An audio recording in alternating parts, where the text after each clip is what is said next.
Yeah. Wake up with coffee and sports. Sunrise glow, listen coast to coast. A flow like you know. Offensively, who made them? Oh, Patrick Mahomes. Sideline to sideline with plays to show. This network's got the spark. When you put up 300 yards rushing against someone, that you got your butt whooped. I feel like I would have liked to see Oregon Ohio State in the semis, not the quarters. So I think some reseeding is probably where I would change. But they're out of their mind. They're going to do this 3 quarterbacks in a row. Here's the crazy. I just can't take it. First heat flying high, fans cheering loud, and one podcast moving through the crowd. Needy boys brawling, no holds barred bout. This wire life never in doubt. Tune into the vibe. That's my bold prediction for the show. Devin Booker in the next 3 years, he will be a Houston Rocket. Because I still think Seth is still at the top of his game. I do. I think he's right there. Who knows? Maybe. Not this year, but one time soon. Why wouldn't we potentially see Seth and Roman? You know what I mean? Tune in the vibe.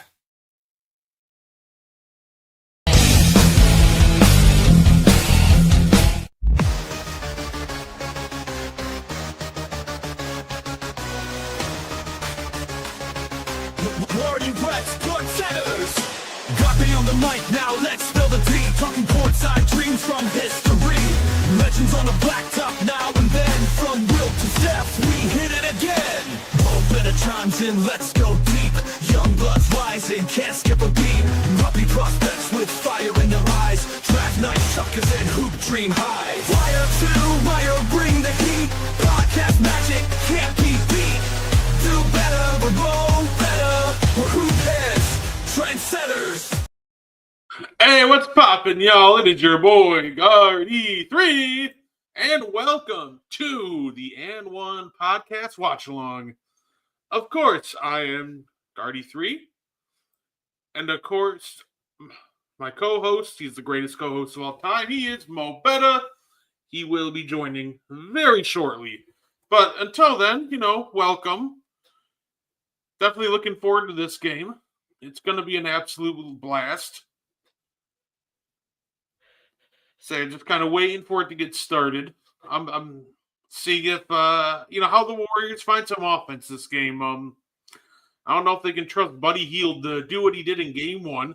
I don't think that's going to happen. But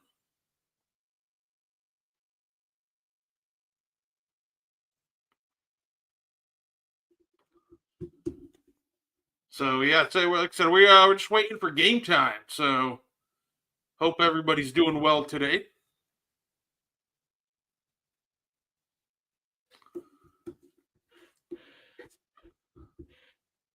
So you got some ads going on. So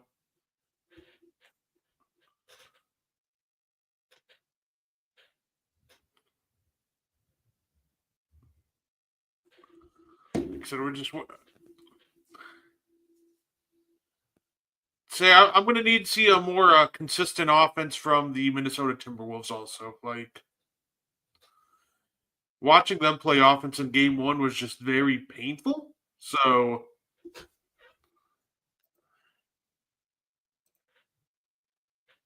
yeah, I'm just hoping that, we just get a good game. We got Game 2. It's just about to start. We're getting that good old little zoom up, little view of the city.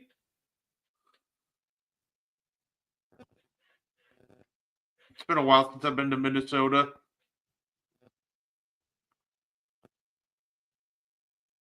I want Wingstop, guys. Come on now.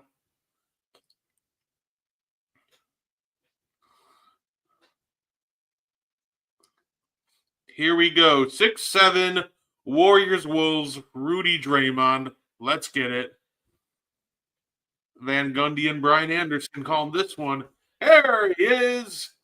Ladies and gentlemen, please welcome Mo Betta. How you doing, Mo?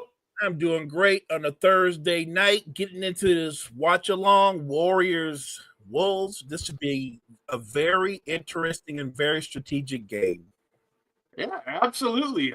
I even lit my room up in red and You know what? I just realized I meant to do a little bit more blue, but you know what? That's all right. Looking good. Looking good.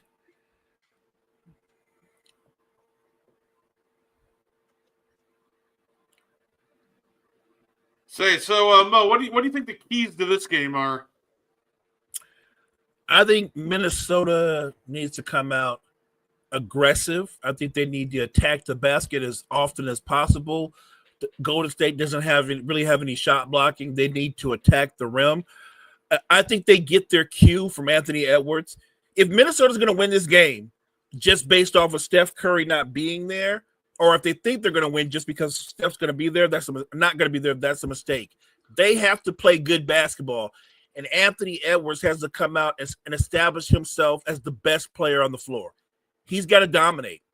I think this game is going to tell us a lot about what Anthony Edwards is or isn't. Yeah, absolutely. I definitely want to see them, get downhill and attack the basket more. Just too much settling these past couple of games. And because Steph's out, Golden State will still have good ball movement, but it shouldn't be nearly as complicated or hard to deal with minus Steph. Are we going to get another Buddy Hield legacy game? If you get another Buddy Hield legacy game, you might get a 2-0 lead. Look, if Buddy Hield's going to look like Klay Thompson again, peak Klay Thompson, there could be problems.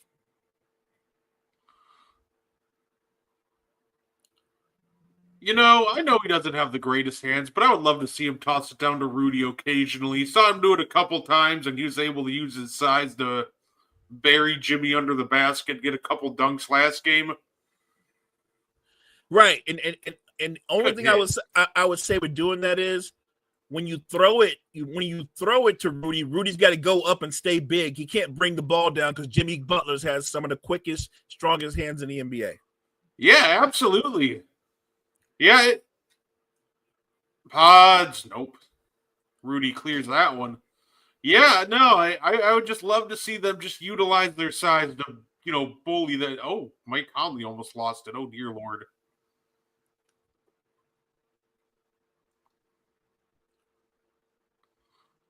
That's bad defense from Buddy right there. He just turned and looked at the basket like Mike Conley was Ben Simmons.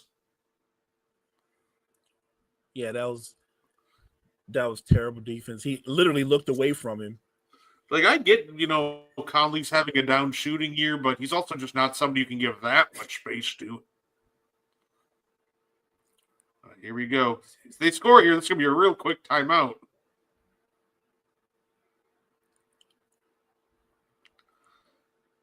And lob, dunk, quick timeout.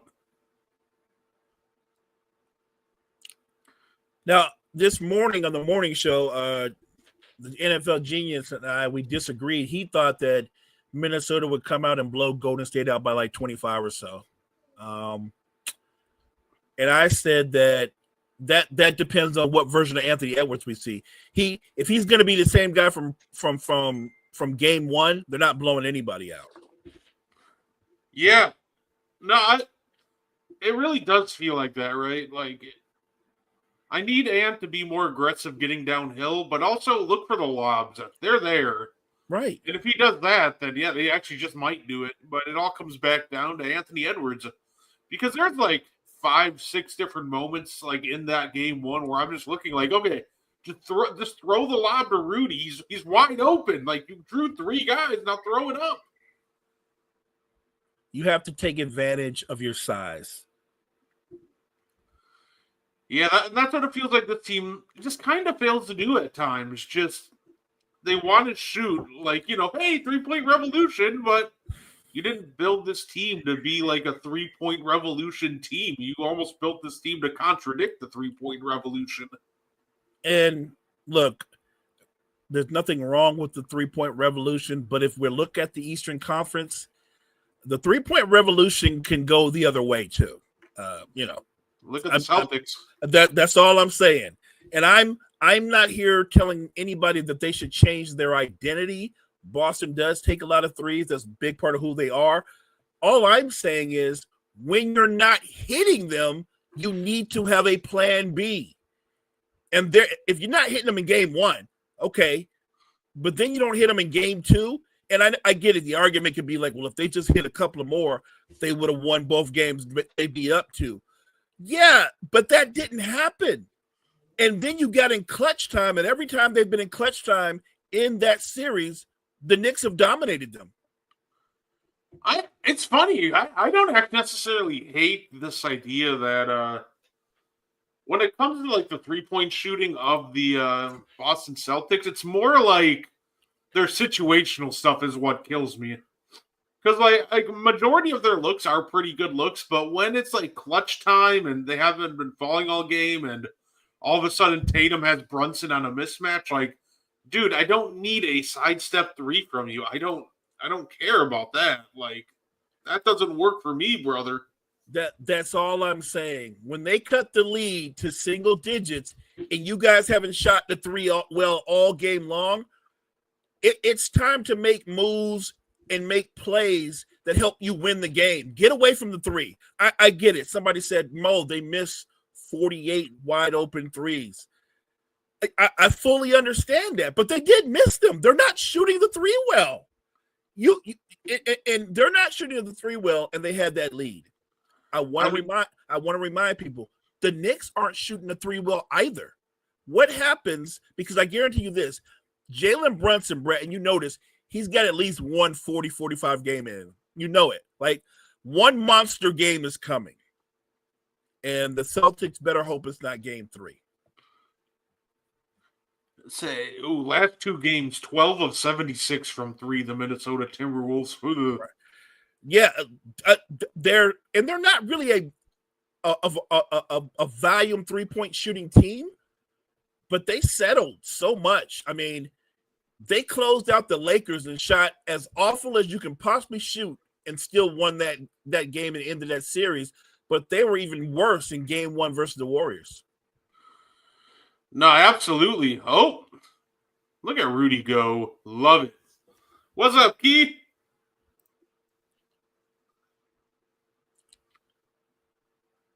And I love that. Like I said, I love that. I love all the second chance points that they've been getting with Rudy like that. Yeah, somebody come get that.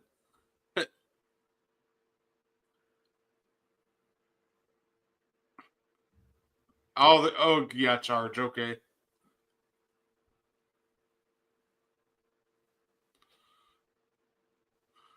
He was a little too far from the basket on that one. Absolutely. And you saw the really bad touch on Rudy there. I still think even though the foul, that's still probably just a shot that he should have hit, but he just didn't even come close. Good defense by McDaniels. Ooh! Had Jimmy in jail right there. Ooh.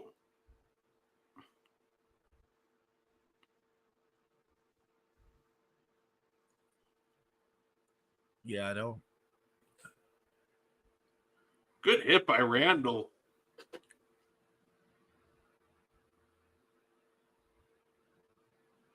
Well,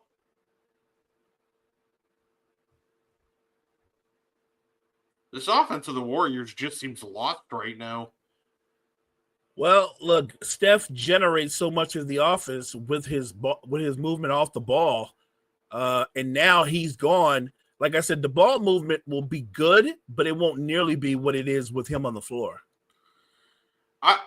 I'm surprised Jimmy Butler hasn't posted up more early. That's an and one. Wow, we are already up to a 12-0 lead with a free throw on the way. Yeah, Rudy already gave Pods a black eye. I didn't like that from Draymond right there. He left his feet for a moment, and that gave Julius Randle a driving lane. Right. I get that Randle's shooting hot right now, but also don't leave your feet. Like, if he's going to shoot a contested 3, let him shoot a contested 3, but make sure you stay in front of him. Can't let him get behind you like that. Correct. I love how they put up Julius Randle's previous 17 postseason games, which are not pretty. He's been, to his credit, he was terrific in the first round versus the Lakers. They're going to need him if they're going to win this series versus the Warriors. If I'm Minnesota, I'm trying to win tonight. And from what I heard, Steph's not going to be back for games 3 or maybe game 4 either, right? I'd say it sounds like the earliest is game 5. Right. If you're Minnesota, you need to be up when Steph comes back. I will go one first. I think you need to be up 3-1 when Steph comes back. I'm with you. I don't think you need. Yeah, I don't, because I think if this thing gets 2-2 when Steph comes back, Steph's like a shark that's gonna smell blood in the water. He's coming out going for the kill, and I think if it's 2-2 when Steph comes back, that favors Golden State. It's a wrap. It's a wrap. Look, I can't harp on this enough. And if your teammates are hot, get them the ball. Anthony Edwards needs to be special these next 3 games. And the Warriors, you know what? I hate this Warriors offense so far. I really do. Okay. Like, oh, there's Jimmy. I forgot you were on the team.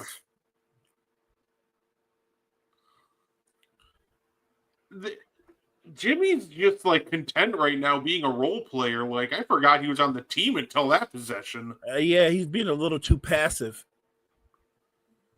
Yeah, if the Warriors want to have a chance, he cannot be passive. I need aggressive Jimmy and aggressive Draymond.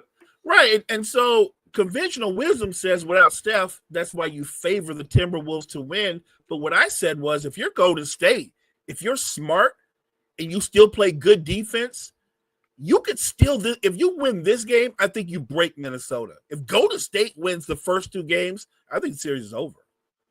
No, I agree with that, honestly. Hey, Jimmy. You brought this up, I think, the last time you and I were watching Ant, and we were saying for a really super athletic guy, if he's not dunking the ball, his other finishes are not very good. He didn't finish that well. He really doesn't. He's like that same archetype of guys that, like, some other guys that notably I think are in that same boat, like Ja Morant doesn't finish well if he's not dunking, and I think almost the king of Jimmy, just shoot. Thank you. Stop being a role player, Jimmy. I don't. But I think the king of that archetype is Russell Westbrook. Like, he's explosive and he has like finishes, but they're not necessarily efficient if he's not jamming that ball through the net. I agree. Okay, there we go.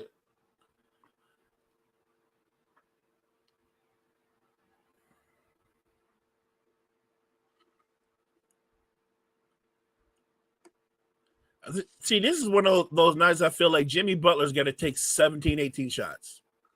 He's got to be ultra aggressive. You're really just trying to go behind the back? What? That was it wasn't pretty. Nope. Oh, good catch, but he couldn't finish. It was at a bad angle. This offense is driving me. You know what the biggest, like, as Jimmy hits a pull up, good hit. What's driving me the crazy about this for me, Mo? Like, why aren't they targeting Mike Conley at all? Like, your best way of offense is Jimmy Butler attacking a mismatch and forcing, the collapse of defense. And I feel like the clear guy to attack right now is Mike Conley. I mean, I agree if you can create that mismatch where he's on Jimmy Butler, but if you look at who's on the floor with Jimmy Butler, Peyton's not a scorer, Moody's not a scorer. Even Pods has had big games, but I would not call him a natural scorer. Yeah, it's funny you say Moody's not a scorer as he like airballs. Yeah. So he just proved me clearly not a scorer, right? Like, But you would think, like, if you're gonna, like, you would think that they would try to, like, even just set screens with pods and try to force that switch. Like, I think the best way to do it is try to get Mike Conley into these actions. Because, like, right now, attacking Rudy and Jaden McDaniels, like, that's not necessarily a recipe for a great offense. No, you're playing into the hands of their two best defenders. So, no, it's not a great recipe.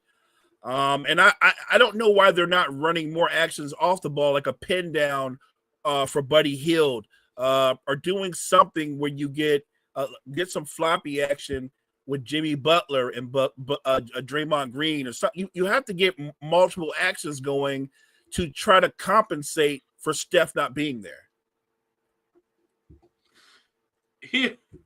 He shot that, and that reminded me of Patrick Ewing just going, "Do you work on that shot? Do you practice that shot?"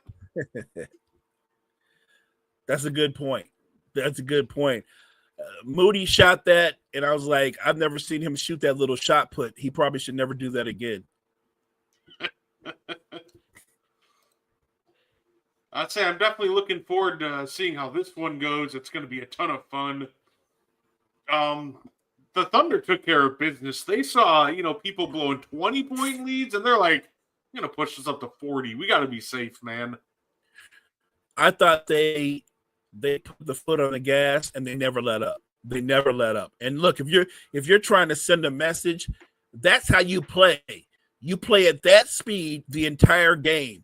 And I thought that game showed off Oklahoma City's depth as well. Like when Wiggins and Wallace came in, didn't miss a beat. They were ultra aggressive, attacking the basket. Like it highlighted just how deep a team Oklahoma City is.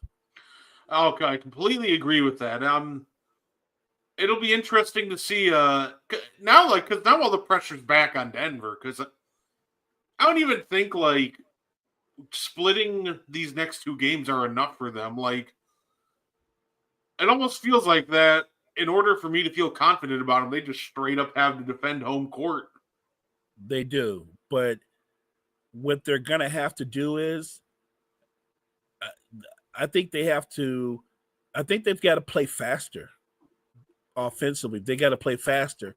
I think when they play methodical, and look, I don't know if you agree with me. I was talking to Gene this morning on the morning show, and I'm sure you watched some of the game last night. I thought some of the things that Oklahoma City was doing on Joker, I don't think that was all basketball plays. Like the getting up under his knees and then trying to stand up when you're under him. So of course, if I'm under you and then I try to stand up, of course you're going to be over me and it looks like a foul. And then all I got to do is throw myself to the ground. Like they did that a lot. And I was like, look, those calls, they're not going to get those calls or get away with that in Denver. They shouldn't get away with them anywhere. But they did that. Look, Lou Dort was getting up under Joker. Like he'd go down as low as his knees, and then he would try to raise up. What do you think's going to happen? I genuinely thought Jokic's sixth foul was just going to be a frustration. Like he was going to take himself out of the game in style by just like leveling Dort. Yeah, on one play, he got an offensive foul on somebody else, and he brushed Dort going by, and he collapsed too. As Daryl Morey, if he knows how Joel Scope went and Morey was stuttering, it's funny, like, even if Morey knows the answer to that, does that give the 76ers, like, fan base any more hope than if they just doesn't know, like,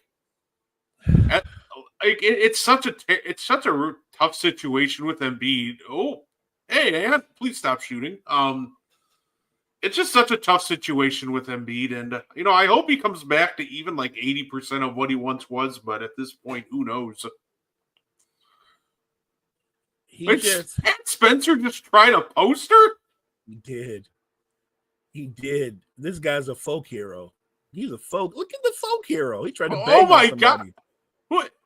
This man just went. Oh, that was Jaden McDaniels. Oh my goodness.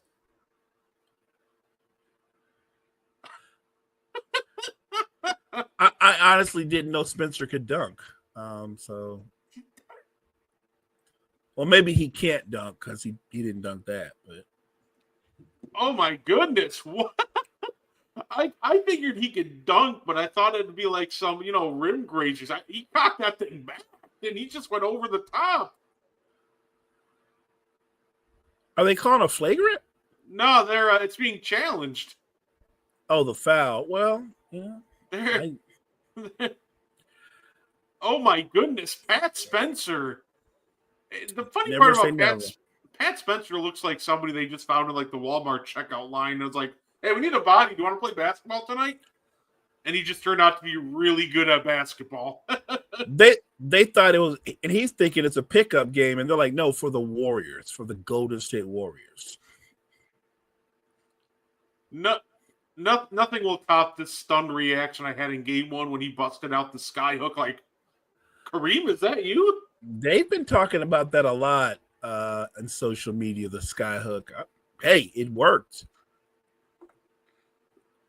I'd say the only two I've really seen bust that out since Kareem were him and shout out Xavier Sampson, who would literally only shoot layups by throwing up sky hooks. That's facts. Look, I get it. It's not the sexiest looking shot in the world, so it always surprises me when I see one of the young guys today do it. I will say this: it's not the most exciting or sexiest shot, but if you put in the work, it's a great shot because one, it's hard to block, and if you master it, that's like having a go-to move. And if you really master it, you can have a counter, and you could go skyhook the opposite way with your left. Okay, so they won the challenge, so they called it a clean block.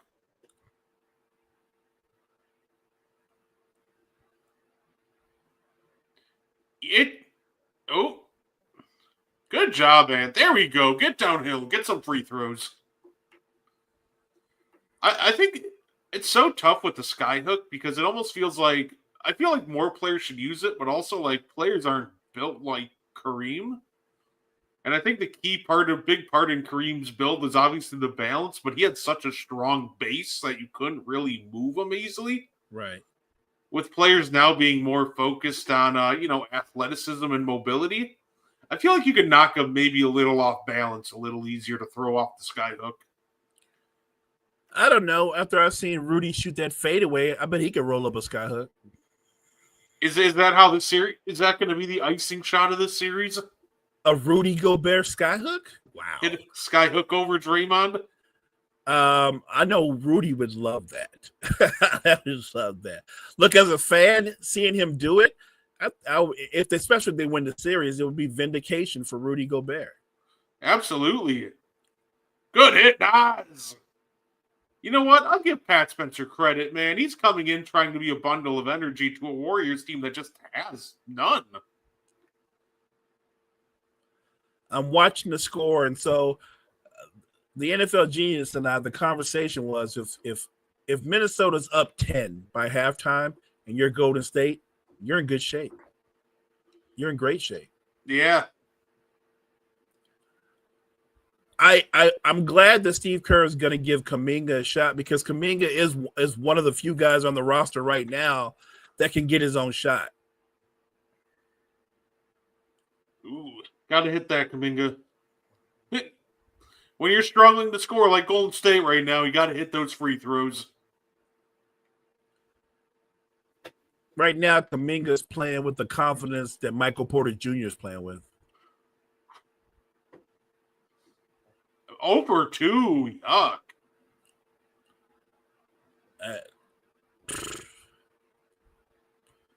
Honestly, yeah, this Curry injury probably does nothing to help his confidence because, like, Curry's injured and I still can't get in the starting lineup. Right, but when you do get in, you show out with the minutes that you're in. So Steve Kerr will think, maybe I'll start him next game. What you don't do is miss 2 free throws right away when you guys need points. Mm-hmm.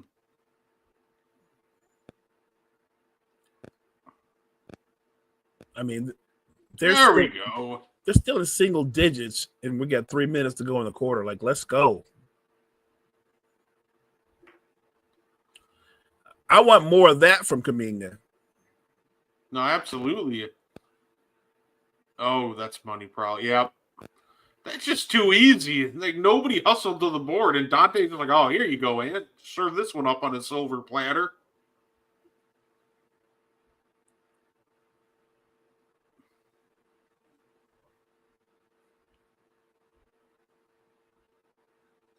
Don't need that, Kuminga. What the?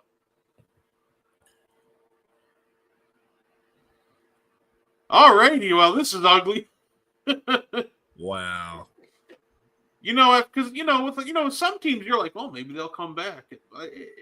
You don't really have the same like faith in the Warriors, like without Steph. You're just kind of like, This is feeling more like Denver Thunder last night. yeah, no, I hope I'm wrong. me too.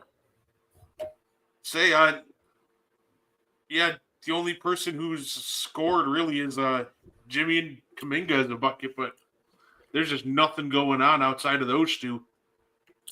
Right, but what I don't get is, wouldn't you be better if you had Kuminga and Jimmy on the floor at the same time?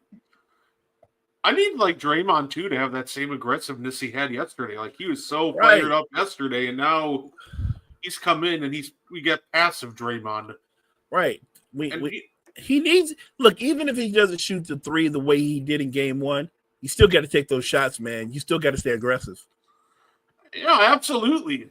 Like passive Draymond works when you have multiple stars on the floor to pass it to. But when you're the second best player on the court, like they need a little more from you. Agreed.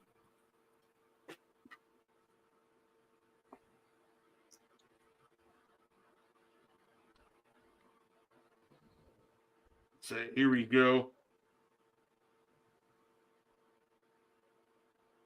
By the way, yeah. Yeah, so I'm looking forward to some more of these games. You know, it's always fun to clean look at the basket. Good hit, buddy. That's a good start for them. That was a good play. He set a pick for Jimmy Butler, and they both reacted to Jimmy Butler. That was a well-designed play.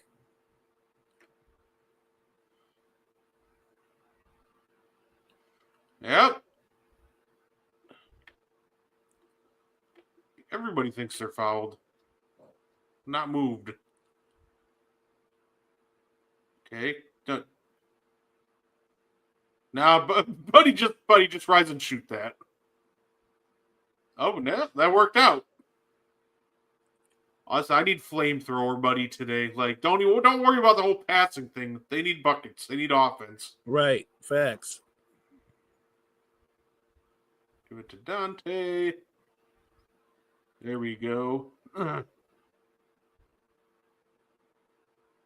Dunk that. Oh, too easy. Nobody got in front of him.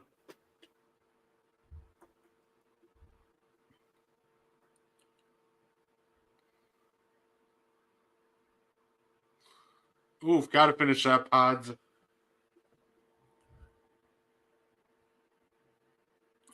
That's a great cut, too. And he just blew it. Mm-hmm. Drew the foul. I was gonna say, I would have, if I were Nas, I would attack the initial matchup. I'd say, Nas, if you have Buddy on you, go. Just attack. Yeah, there's just no energy right now from the Warriors, so.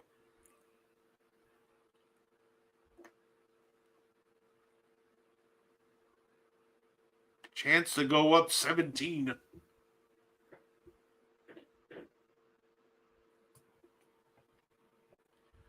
Yeah, the truth is, I think Minnesota has played better, but they're not playing like world beaters. Golden State has an opportunity to make this a game. They've just been very sloppy on offense and uninspiring on defense. No, absolutely. By the way, Mo, you know what's wild? What's that? Apparently, and I didn't even know this until I saw it, and I had to look it up to be sure. The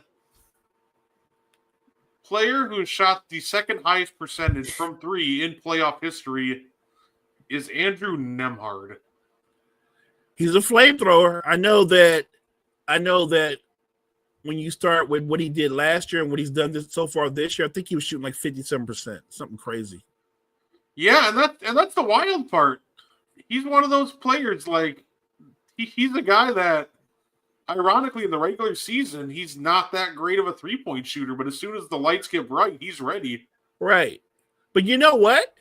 If that's your claim to fame or your lot in life and your NBA life, I'll take that. I want you on my team. Like, so you're not so good in the regular season, but when it's money time, you become special. Sign me up for that. Absolutely. I was gonna laugh when Pod's like cash that three. All right. Well, you know what? 14 points. Honestly, this is one of those games where it feels like it should be a lot worse for Golden State. So, it could be. I think Golden State missed a lot of opportunities too, but we'll see. I think that Jimmy Butler and Draymond are probably saying, like, look, guys, if we stay attached and it doesn't get out of hand, if we stay attached, they'll go into one of those slumps where they miss 4 or 15 and we can make a run. So I think the game's it's not over yet. I mean, you know when you watch games like this, when you're like, yeah, it's done, it's over. It's a little too early to be calling it. yeah, absolutely. And I feel like the beginning of the second quarter will tell us a lot.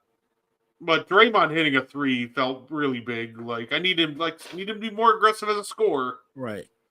I just want to show it off. My shirt came in, my last real champion John Cena shirt. So rocking that Cena merch, supporting my GOAT ahead of Backlash. That's not a bad thing. Yeah, man, I can't wait for Backlash. It's going to be fantastic. And look, I'm actually intrigued with what's going on with next, because I love Trick Williams versus Joe Hendry. Trick vs. Joe is going to be a lot of fun. Another fun one they got coming up at Battleground. They have Stephanie Vaquer versus Jordan Grace. Oh, that's gonna be a great match. Yeah, the 25th can't come soon enough. NXT is going to be an absolutely terrific pay-per-view. Yeah, I'd say I'll have to definitely keep an eye on it so I can, add some more stuff to our match of the year list for Meaty Boys at the end of the year.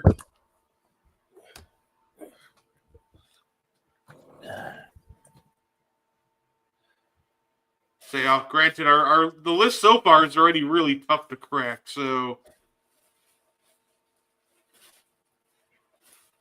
you got Kevin Owens on here twice, and honestly, Kevin Owens, I think his two matches that he had in Royal Rumble and Elimination Chamber definitely had a shot to win before that WrestleMania Night 1 main event.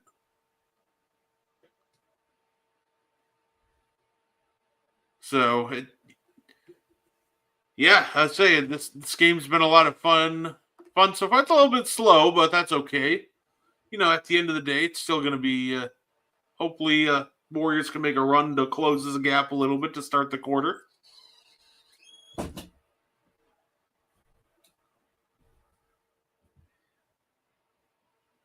NBA Finals begins June 5th.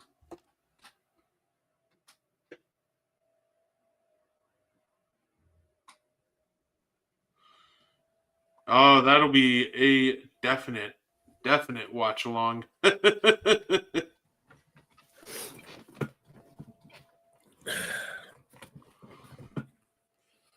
I'll make it like that.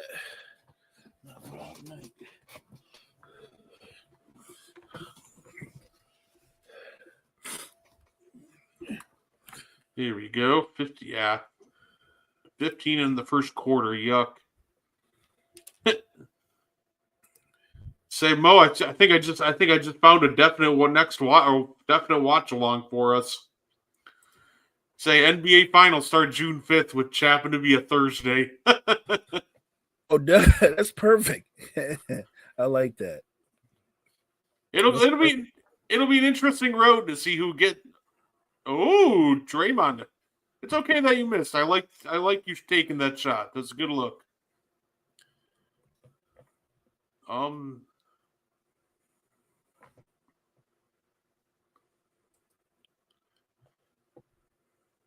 Right now, it feels like the Wolves now are just overthinking these shots. Yeah. They're playing. They needed to play faster, but now I think they're playing too fast. Yeah, like that was a good take, but like Mike Conley had the wide open three, then he pumped it, faked the drive, and then just drove anyway. Julius Randle had an open shot, but did a behind the back dribble. Like,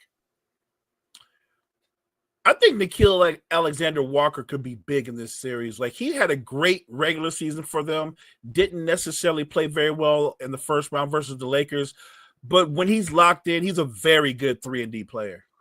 absolutely. Just What up, Kyle? pods.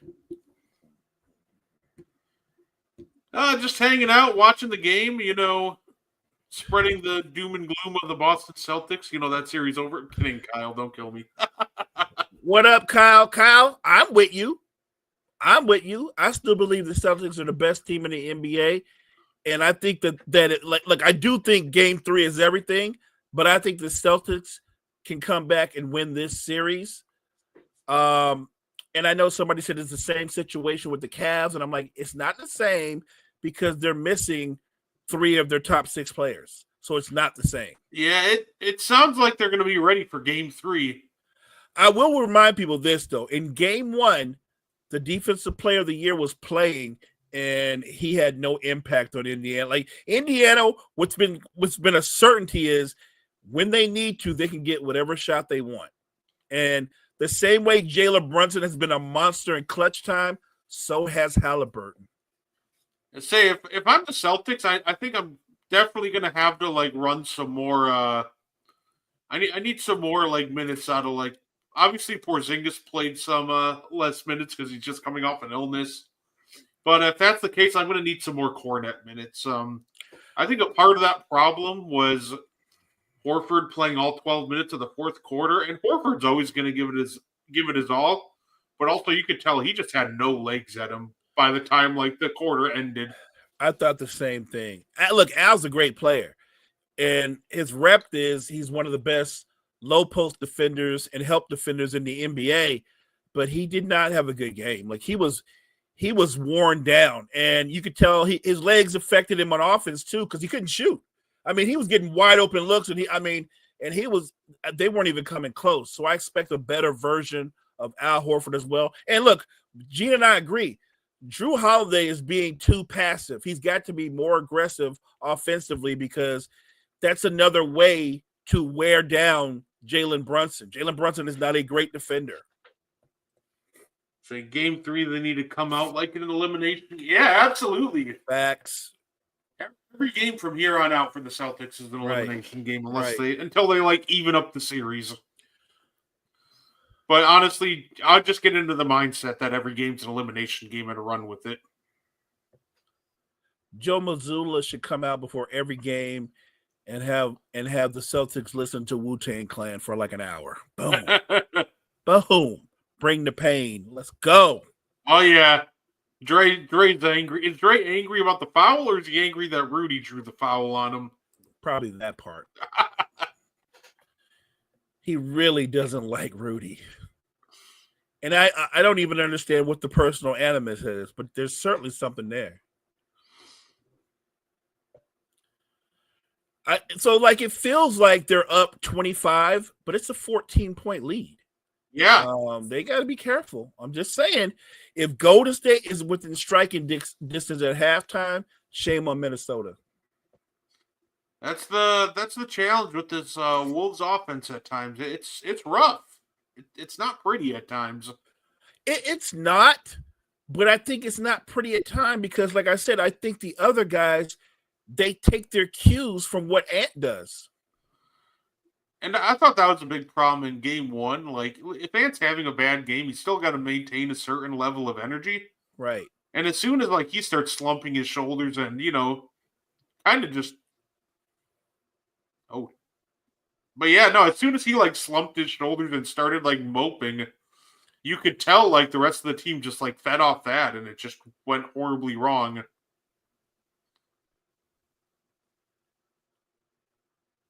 Yeah, Buddy Hield's not going to hit a lot of contested threes.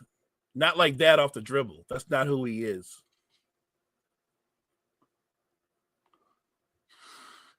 Good move. Good take. Oh Jesus! Oh, that's gonna be a flagrant. That's a flagrant.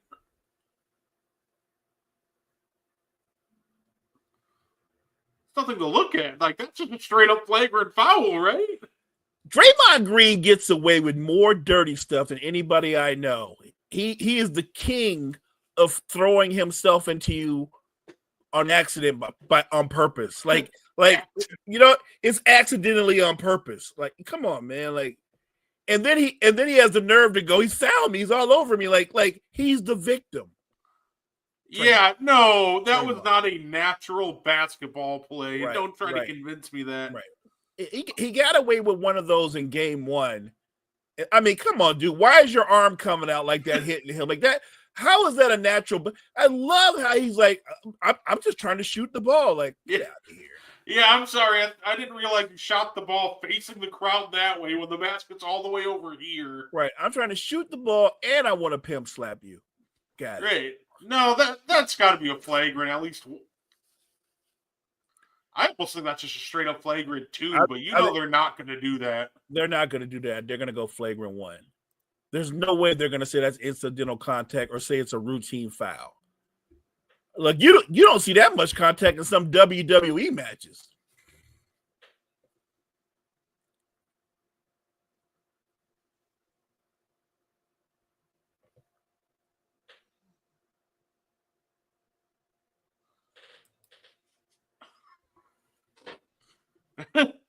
Yep, called it. Flagrant one.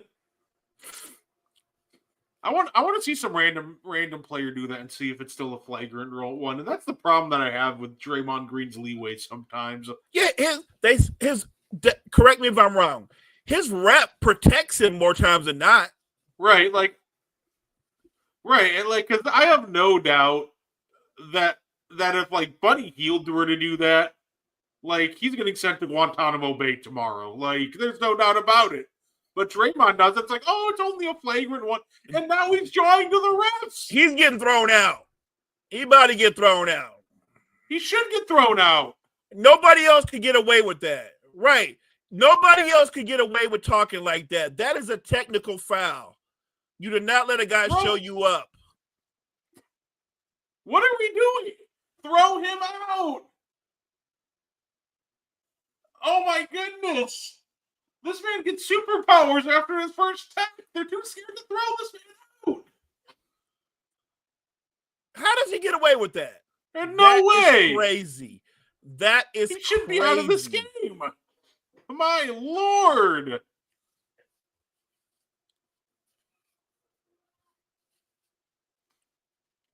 Oh my. Obviously I would love for Draymond to stay in this game, but I would too, but you can't let him get away with that. Oh my goodness, he should be out of this game. I'm sorry. He should not still be in this.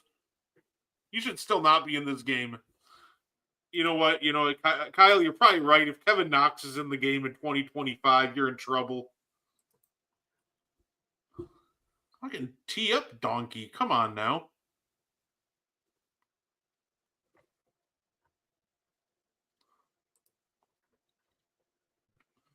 There we go. That's just an example of Rudy having bad hands.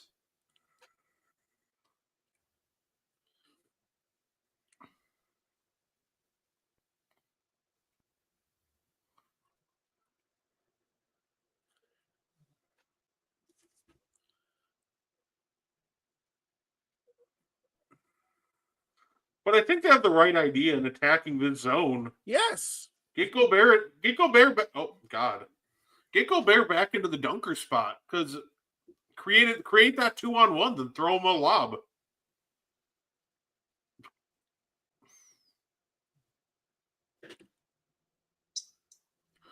Come on. I see you. I can read some lips. I saw that. Oh, that's bullshit. Come on. No, it's not.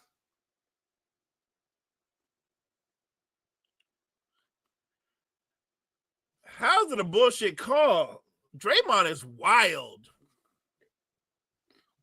Yeah, like Jaden McDaniels.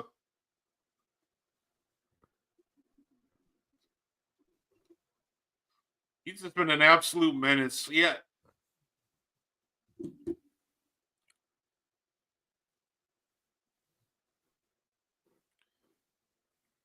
Yeah, it's funny because, clean look for Buddy. That's off. You could just tell before that thing even got to the basket.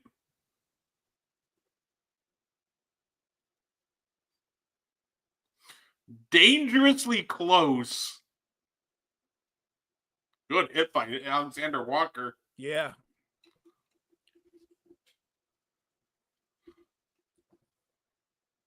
Offensive foul. Oh, no, backcourt. Okay. I knew something happened. Draymond will pick up that second. Yeah. Right, but anybody else that tried to show up an official, that's an automatic technical. And they let him get away. They give him a lot of leeway. Yeah, I want to see, like, Lindy Waters do that. Like, is Pat going to come after Gobert? That sounds like a bad idea. Somebody get the ball from Pat. That's why somebody should get the ball from Pat. And one. Oh!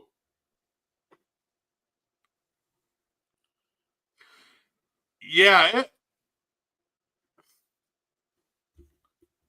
It's a. I'm still stunned about what we just saw with Green. He has one more. He can get one more flagrant foul before he's suspended. 3 more techs.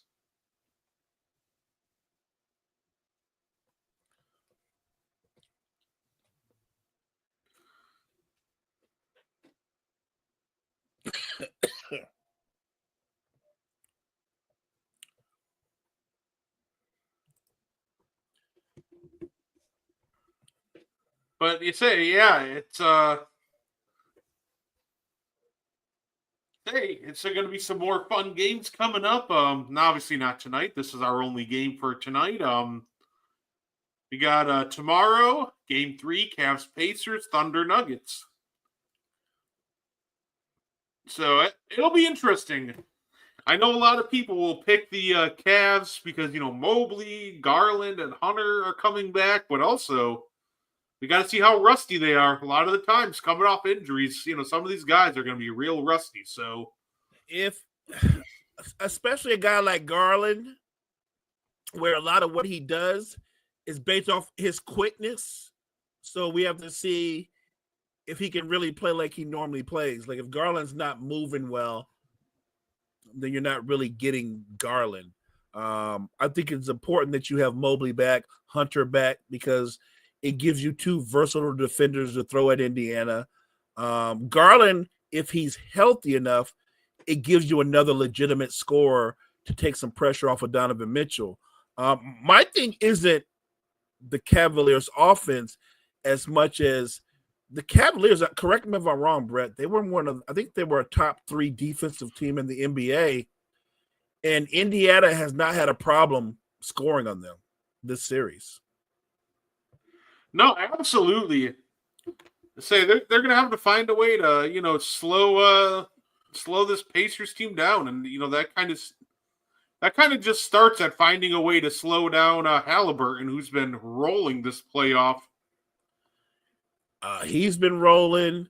Nembhard is an assassin. Nesmith has insane shooting splits, and he's playing terrific defense. Like these guys right now, the chemistry that Indiana has, and the formula that if it's close, get the ball to Halliburton and see if he can make something out of nothing. And he's been able to do that multiple times. Like, again, the only guy that's had maybe a better week would have been Aaron Gordon. Obviously not last night, but Aaron Gordon has 2 game winners on his resume this postseason.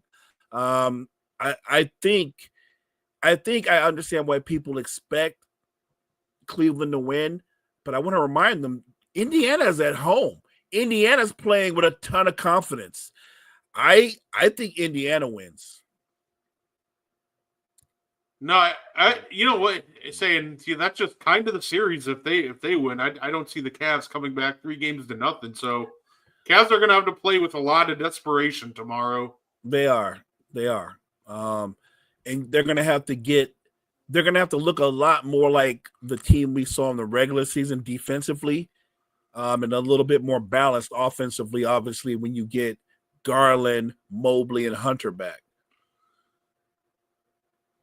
And I'm gonna pick on Van Gundy a little bit. By the way, my favorite thing during that whole Draymond tantrum when they were looking at the replay is Van Gundy going, "I don't think there was any intent." Like, at what point do we stop giving Draymond the benefit of the doubt? Because I know I stopped doing that a while ago.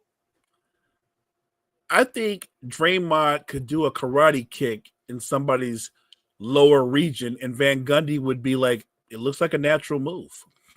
Right? Like, at this point, I feel like he could do like a Bane-style backbreaker from The Dark Knight, and then be like, "Yeah, you know what? That looks clean to me."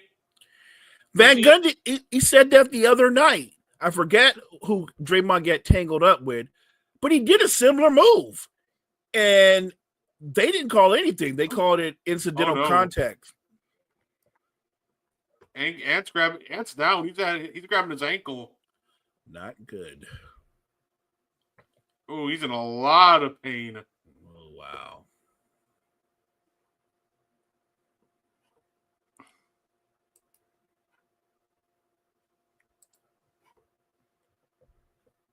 Well, that's that. Look, this has been such a wild postseason. You go, well, they don't have Steph. Minnesota's going to take over, maybe win the next couple of games. But if Minnesota doesn't have that guy, Golden State's going to come back and win this game, and they're going to have a stranglehold on this series. It's really feeling like at this point, whoever wins OKC Denver's just they're going to the finals at this point. That's what it feels like. I think that's true. I'm going to say I think that's true. I think that whoever wins that series is going to go to the finals. I agree. Yeah, it almost felt like in order for either of these teams to have a chance, they'd have to, survive this series completely healthy. Right. And it almost feels like even if Steph and Ant do come back, like you're getting a banged up Ant or a banged up Steph against like the slaughter that is OKC's perimeter defense. Or, obviously have them trying to chase around Nugget shooters and cutters. Hey, what's up, John? Hey, it just went down. He's holding that ankle, so I'm not so sure right now. I hope it's just a light sprain and that he could get some treatment and return to this game. If it's anything significant, and I know they've got a lead, but there's a lot of game to play. And minus Anthony Edwards, I think Golden State's going to come back and win. No, I hope he's fine. As a fan, I hope he's fine. That's such a weird thing. That's another thing about a sports that we don't talk enough about. Sometimes it can be a battle of attrition, like who's healthy. I always say when we make picks, we say barring injuries, this is who I'm going with. No, absolutely.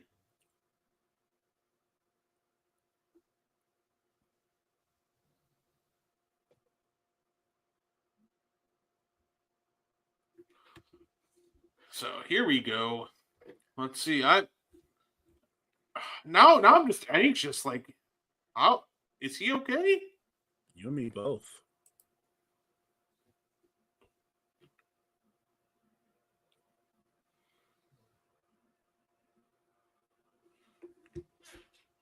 Someone go find Mr. Miyagi at halftime to do his magic. Yeah. Right. Hope it isn't like a high ankle sprain. It feels like it is. Like, thank. Well, if Mr. Miyagi is there, I need him to work his magic on Steph and Ant. Uh-huh.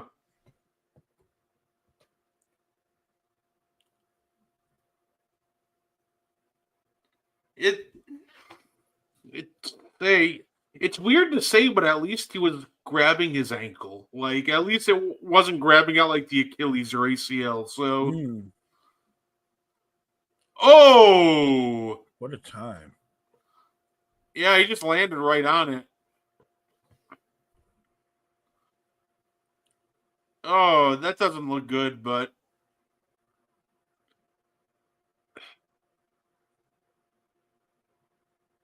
he's putting pressure on it. He's walking on it, so that's good.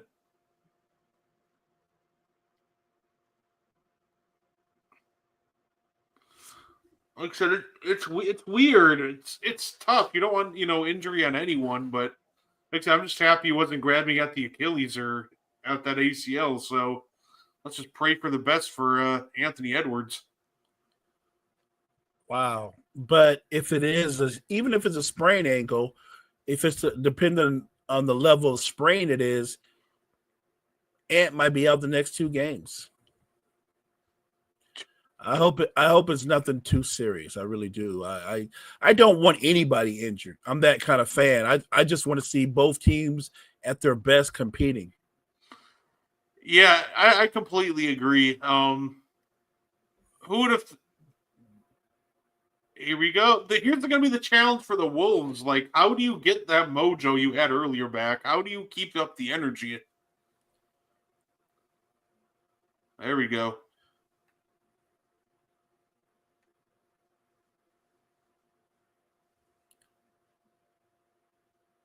Good answer. Good hit, Dante.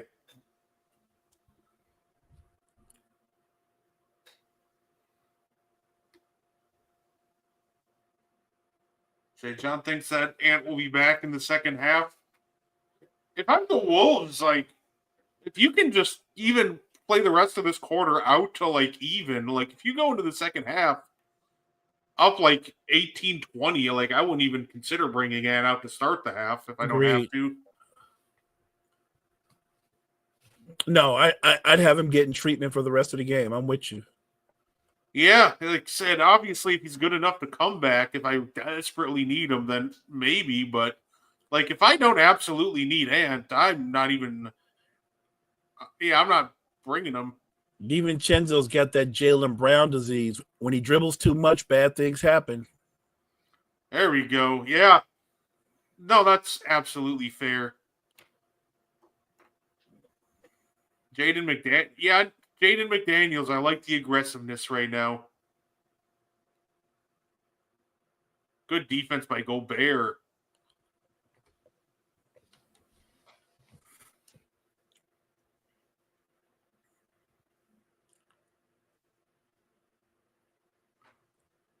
Good move.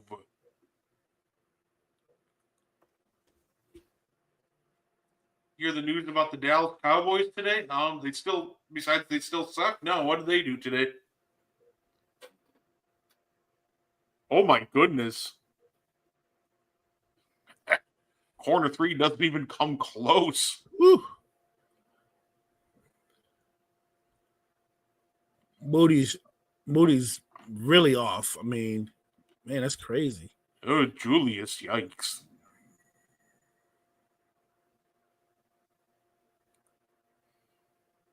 Oh, good shot by Kuminga.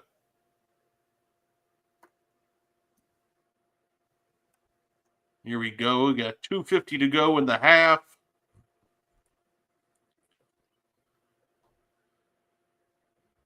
$20-point game. Oh, okay. Well, Wolves Rudy are couldn't finish that. Good steal. Good take by Jackson Davis getting downhill. So when do we see Draymond again? Second half. I don't think they're going to play him the rest of this half.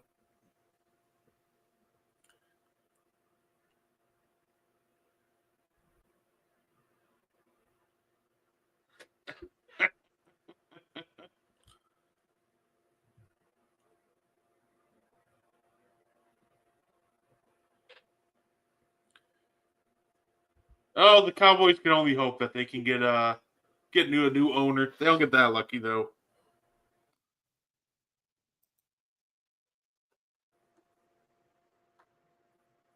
Say Saturday. That's it. I'll be definitely locked in on tomorrow because For sure.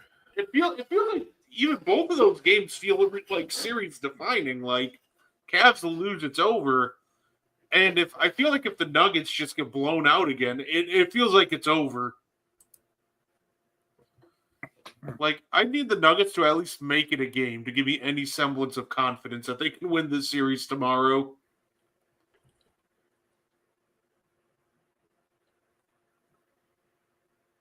Here we go, Dante. Little pick and roll with Rand. Oh, God. Oh, no. Draymond's back in the game now. Yeah, goaltend. So, if I'm Finch, am I sitting there? Am I telling Rudy, all right, go get in Draymond's head? You know what? I would. Any little edge you can give yourself and give your team, I'm going for it. No, absolutely. Good finish by Randall. Listen, obviously don't try to take him out, but, if you see Dre coming, just get a little more oomph on the screen on him.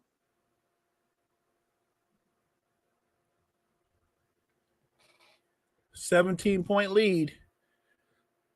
Golden State can eat into this a little bit more on this possession. Are the Pacers the most complete team? I like the Thunder because of the fast pace, but I think the Pacers move the ball a little better. I think the Pacers are underrated to a degree, but I don't think they're better than Oklahoma City. I think Oklahoma City's just more. I think the Pacers move the ball better than any team left in the playoffs. I think that's very valid. But I think the big thing with the Thunder is they can play any style, and there's not many teams out of the left that can do that. They're a rare team left that can run, they can slow it down, play in the half court. Like no matter what you want to do, OKC has a counter for it. The only other team left that is kind of built that can do that, it's the Celtics, but even they can't do it right now as well as OKC can.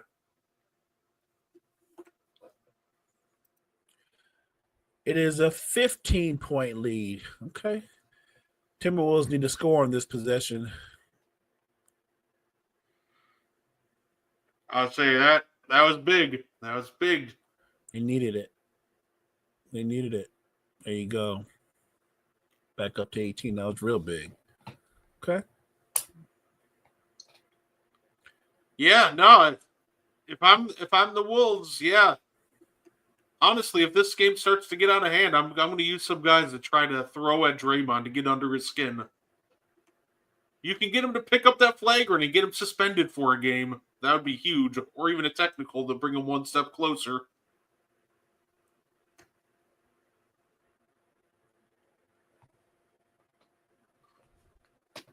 Okay, 16-point game. Kuminga's giving them a little bit of a lift, especially when he's moving like that off the ball. That was nice. I don't want to say the game's over yet. I don't want to call it because I still think that without Edwards, their offense could come to a stall. They've been doing pretty good, especially with Randall and Conley going pick and roll. That's a big shot by Dante. Ooh, big shot. It almost feels like the start of the third quarter will tell us if a comeback is in the works. Yeah, I agree. But Kuminga just did bully ball. Okay. Yeah.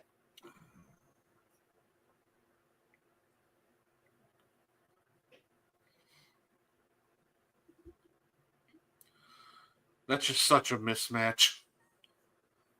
Buddy Hield cannot do anything against McDaniels.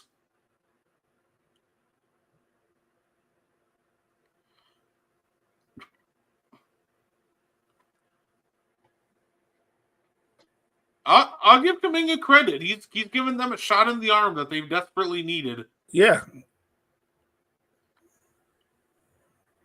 say, I wonder where he ends up next year because I can't see them happily coming back to Golden State. No, I think he wants to go somewhere where he can have a bigger role. Look, I think he's a good player. I just don't think he's your primary scorer type of good player.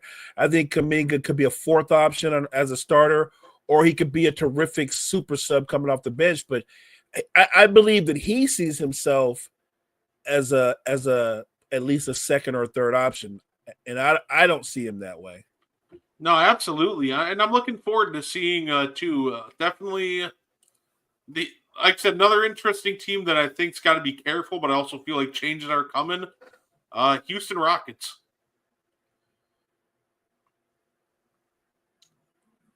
Oh, like the Houston Rockets are interesting because you feel like they're still young. And they could develop, but you also feel like they need like the guy there. Like they just have a lot of number twos.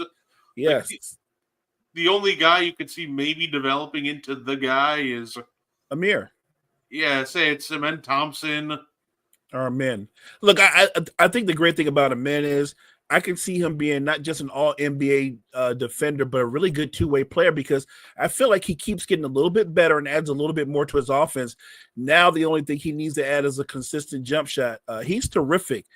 I look at Houston, I go, in any trade scenario, Amen is untouchable. We're not trading him in. I think they keep Amen. I think they keep I think Amen, Tari Eason, and Sengun are untouchable. Yeah, and I'd say I think if they're gonna make a big time trade, it's obviously I think it includes Jalen Green or Fred VanVleet. Yes. Maybe even Dylan Brooks, if somebody would want Dylan Brooks. Yeah.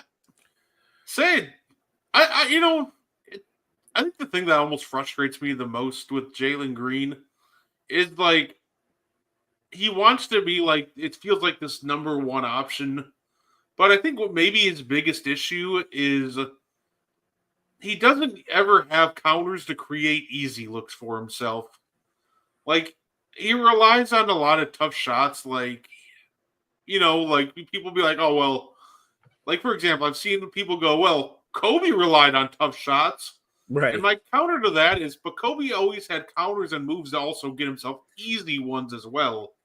And I never see Jalen Green actually set himself up for easy looks. Like, it's all contested jumpers, and I'm hoping he kind of goes into the lab this offseason and work on his footwork, work on fakes, work on counters to open up some easier looks. And because I think that would just help him a ton.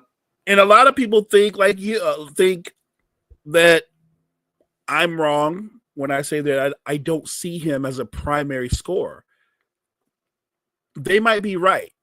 I don't think I'm wrong. I think Jalen Green is talented. And I think that in the proper role, he absolutely can impact winning. But I'm a stand on it. I don't think if you're trying to be a title contender, he can't be your one or your two. He can't be one of your two primary scorers. Yeah, see, I agree with that though.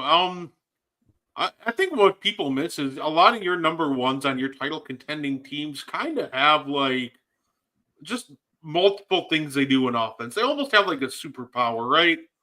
Steph Curry, if his jump shot isn't falling, he has the superpower where he can just kind of suck you in and create so much attention just being on the court. Right. Like Halliburton's just so good at setting guys up without turning the ball over and is an elite shooter. The thing with like Green is like he just isn't a high level playmaker and he doesn't get to the free throw line. So like to me, if his jumper's not falling offensively, I'm kind of like, okay, like what do you really do right now? Right. And look, if I say that I think that he is of the Jamal Crawford, Lou Will ilk, I think that's a compliment. I don't think that's a those two guys are great. Were great scorers coming off the bench. I look at a guy, I'll give you an example. Malik Monk for the Kings. What does Jalen Green do better than Malik Monk? They're basically the same guy, except I think he obviously takes about 7 or 8 more shots per game. But if Malik Monk were on Houston, I think he would do what Jalen. He might do better. But but I don't think he's better than Malik Monk. I think they have very similar skill sets. Yeah, no, absolutely.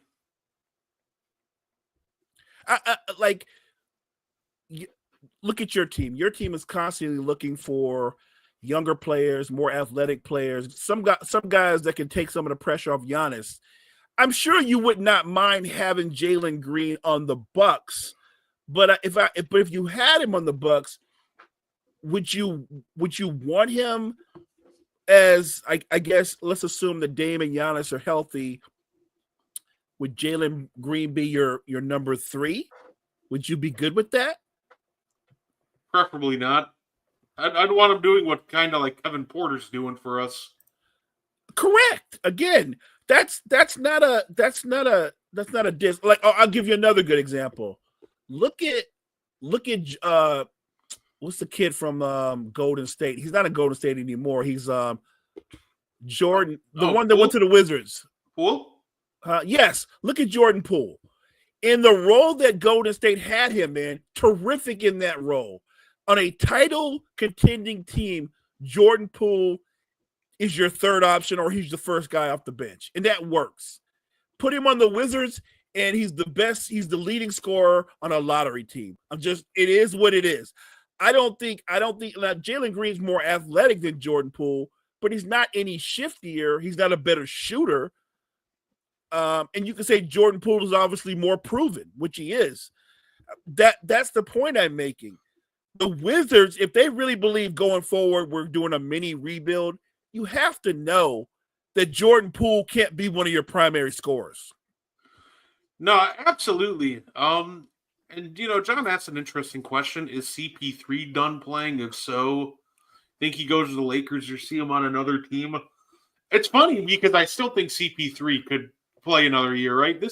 He's one of the few guys, if I remember correctly, that actually played in every game this season. Like, I think CP3, he's one of those guys that he can play for as long as he wants to.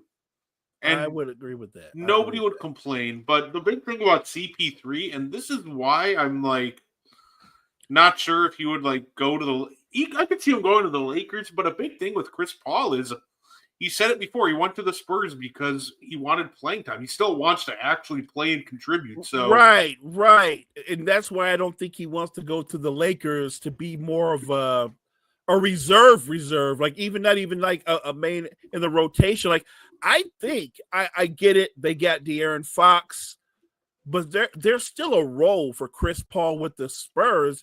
By the way, he actually had a good season. Look at his numbers. Mm-hmm. He had a good season. Even if you don't have them in the starting lineup, I think Chris Paul coming off your bench to run the offense still is a calming effect on that young core. Like they're a young team, very, very young. Outside of Chris Paul and Harrison Barnes, there's not a guy on the roster that's anywhere near 30 years old. I think De'Aaron Fox is 26, I believe. And the thing with Chris Paul, wherever he goes, winning follows, and the only exception was last year. And when Wemby and Fox both go down, like, hey, thanks, Linda, I appreciate that.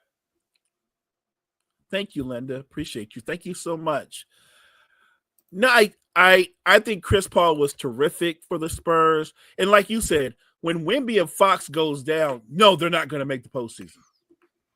They were on pace right before, though. I thought they were at least a play-in team. Can we say right now, barring injuries, Spurs are going to be in the playoffs next year? Can we agree on that? Because that's what. Oh yeah, I don't even think play-in. I think they just go right to a top 16. No, I agree. I think they're going to out and out be in the playoffs, and I'll go a step further. Depending on what they get in the when is it coming up, Brett? When do we get the draft lottery? When we find out the order of the draft? The 12th, actually. I think it's May 12th, so next Monday. Fantastic, and don't let the Spurs get the number 1 pick. Don't you let it happen. Don't you let it happen. Now, look, I get it. If you're the Spurs, if you could add Cooper Flagg to Wemby, De'Aaron Fox, Stephen Castle, Devin Vassell, like they have hoopers on that squad. That young core might be able to immediately compete with the likes of Oklahoma City. And what's funny, like even like a top 5 pick for the Spurs would be scary because Cooper Flag would be terrifying. But like if the consolation is even if they only get number 2 and their consolation is they get someone like Dylan Harper to play with De'Aaron Fox, or even like 3, and then you have a chance to get like Edgecombe, who I think reminds me a lot of like a 2-way player like a Prime Oladipo or Ace Bailey as an elite scorer. Like there's so much talent that like if the Spurs get a pick in the top 5 at all, I'm immediately terrified, honestly. Now let me ask you this. Do they automatically commit to the pick, or do they go, we're nice, we could go out and we could trade the pick and get an established player? Do you know what I'm saying? I could see them keeping the higher of the picks. Like, it depends, right? Like, well, you're not going to trade away the 1. Yeah, like, I feel like there's a drop off for them. Like, I think if it's probably within, like, the top, like, 7, they'll keep the 1 pick. But let's say if 1 pick's, like, 7 and the other's, like, 13.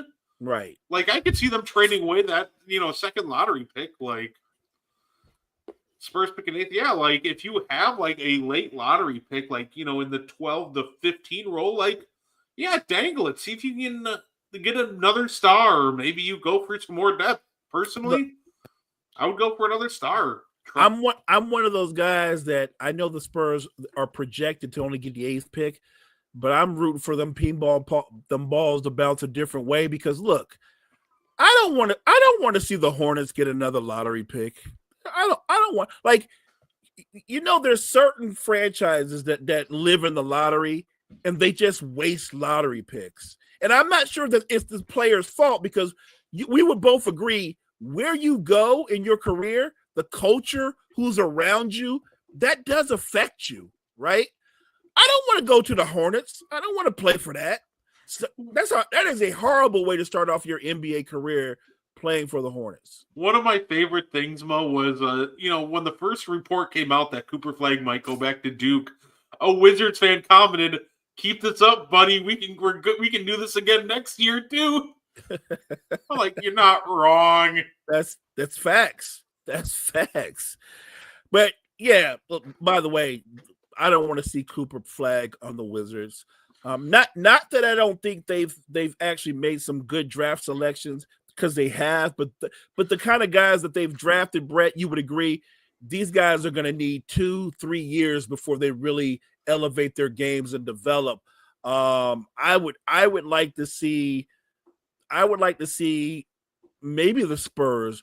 Look, the Thunder have 100 picks, right? Maybe they trade a bunch of those and move up. If the Wizards, they're like the Wizards or like the Hornets did get Cooper Flag, if I were them, the first thing I would do, I'm getting Chris Paul. I don't care what it takes. I don't care how much money I got to throw at that man to get him there. But I think that if I'm getting someone like Cooper Flag, if you can bring in a mentor right away, like a CP3, that would be the greatest thing for, Cooper Flag, I think, in my opinion. I like that. Get him a vet that can help him be a professional, put in that work, get into a routine. That's why I'm hoping that the Spurs realize that they have an invaluable player in Chris Paul. The only question is he going to be satisfied when they go, no, we want you, we value you, but because we have De'Aaron Fox, and look, in this current NBA, could you play Fox and Chris Paul at the same time? Yeah, because there are very few 2 guards in the current NBA that post up. That's just a fact. So you can play smaller guard lineups. And Chris Paul, by the way, not in his prime, but he's one of the best low post defenders at his position in NBA history. Yeah, and also that will be interesting too, because obviously they also have Castle to find minutes for, so right. That room might be getting a little more crowded. Yeah, that's facts. Maybe you do something that I don't see them doing. Maybe in the draft they go out and get another big who's agile and can score, just to be kind of the dog behind Wemby. You know what I mean? Because Wemby needs another guy on the front line that's kind of got his back. If their pick is at like 7 or 8, like I think like Malik from Duke could fall there. Yes. Like I could see them going that direction if they get like the 7th pick or 8th. So do you think Houston pulls the trigger on a trade?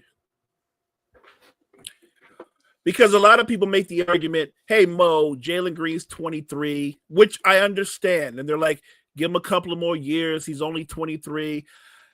I understand that argument. My only pushback on that argument is he's not 23 in year 1 or 2 of his career. He's 23 and he's getting ready to be a 5-year veteran. I'm not saying he's done and can't be good, but again, I don't believe he can be a primary scorer. That's all I'm saying. I'm not saying he doesn't have value in the league. He can't help a team win. He can. Jalen Green can have a 50-point game. You know it. I know it. He can also follow up that 50-point game with an 8-point game. That's kind of part of the Jalen Green experience. I feel like they'll hold off unless the right deal presents itself.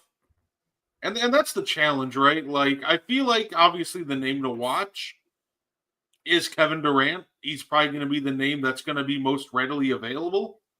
So I guess it really depends on what they think about Kevin Durant. Because, as of right now, I don't know, like, who else becomes available.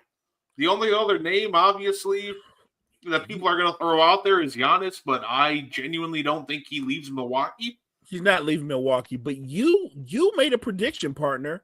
You said in a couple of years, maybe it's a little bit sooner. If Durant's not going to be there, I'm not saying he's going to Houston, but he is not going to be on Phoenix. So if Durant's not going to be there, why is Bradley Beal going to be like, yeah, I want to sit here for a rebuild? I think I'm not Bradley Beal. I'm sorry, Booker. Devin Booker. I think Booker has more value than Durant right now because obviously Booker's right at his prime. I love Booker on the Rockets. Yeah, and they have enough assets. Ironically, have enough assets. They could probably get them both. And they have, like, salary matching pieces where they could probably get them both. It'll be interesting. I guess it depends, too. Like, I'm not even sure. Don't they have their picks? Yeah. They have their picks. Like, this is almost a trade meant to be like, you want to get rid of Durant? We got your picks. Let's talk. Yep. Actually, we don't want Durant. We want Book. You know what I mean? Ant's back out there. Good. I just hope if he's gimpy, go sit down. I'm just imagining Mo like, yeah. So Booker, we're finalizing a Durant deal. It's going to be you, Beal, and Jalen Green. You know what? Send me with Durant. Right.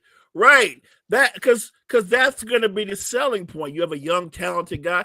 And let me ask you this question. This will be an interesting question. Do you think when it's all said and done, I'm talking about, and I'm not banging, I'm just trying to make a point. Is Jalen Green going to be better than Bradley Beal? No. Is he going to be better than Zach LaVine? I think no. He doesn't have the efficiency of Zach LaVine. No, but he's not going to be better than Brad. I'm just trying to make a point. Yeah. I think a lot of people are he's a really good player, but not every really good player is meant to be. Look, if you're trying to win titles, which is the ultimate goal, he can't be your 1 or your 2. Now, if you're saying you should keep him and still pursue a Booker or something like that, that's different because now you're putting him in a role that fits him better. Yeah, absolutely. And the beautiful part too, in all reality, I would see if I could find a way to keep. I'd see if I could find a way to keep Green if I were the Rockets. Because you do have Van Fleet's big salary you can dangle. Yeah, but you got to find the right trade partner because the last thing Phoenix needs is another overpaid guard. Oh, buddy, just brick that follow through.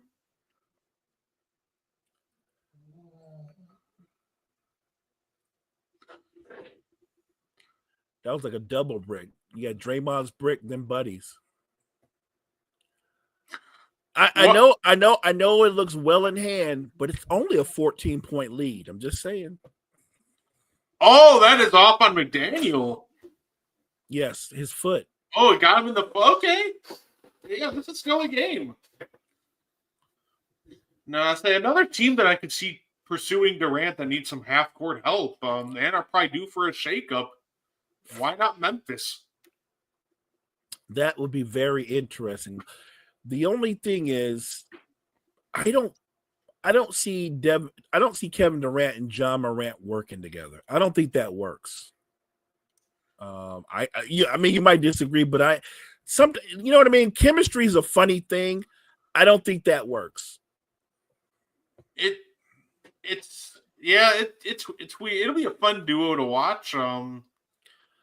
As they obviously, I feel like the piece they would obviously send out at that point, Desmond Bane would probably go back to the Suns. Who's a really good player, by the way, a really good player. Although Desmond Bane is a 2-guard. You still have Booker and you still have Bradley Beal. They're all 2-guards.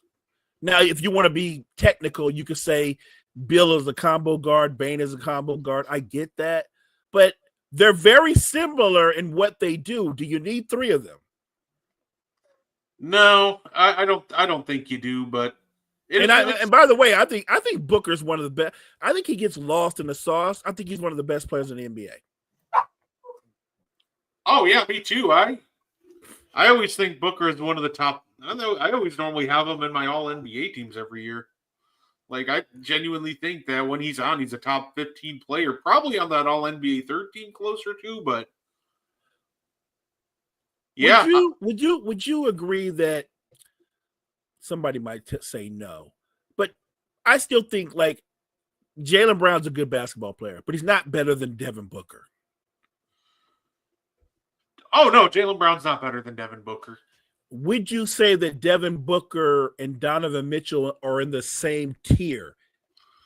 Even though I would still give the edge to Booker.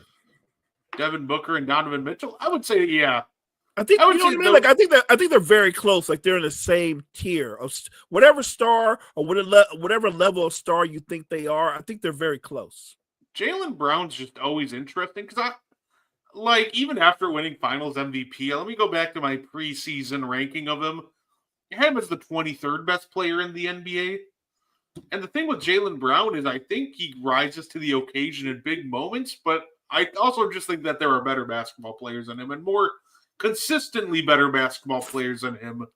I think Jaylen Brown is in the perfect role with Boston because even though he doesn't want to hear the word sidekick, I think he's the perfect sidekick to Tatum. Oof, yeah, yeah, you could tell I made this list, by the way, with the idea that Embiid would be healthy. Oof. Well, like we always say, barring injury, because that matters. Yeah, I think I did well with the rest of this list, but Embiid at 5 was just kind of a woof. You know what's funny, though? That's not even, I think, the worst name on this list. I think Paul George at 24 probably takes the cake. That's probably the worst one. In a walk, that's definitely the worst one. Paul, look, he might have a bounce back year next year, but man, he didn't look good. He didn't look good. Here we go.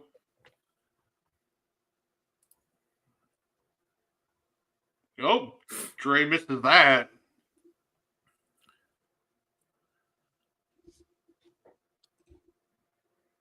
That's a good look for Draymond. He missed it, but that was a good look. What I need for the Warriors to make this closer, I need a more aggressive Jimmy Butler. He's being a little too passive on offense. When you don't have Steph, let's keep it a buck. Jimmy, you're the number one option on offense. Let's go. You got to step it up. No, and I completely agree with that. Like, I don't understand why I'm watching like Buddy Hield and Jonathan Kuminga more aggressively hunt for their shot than Jimmy.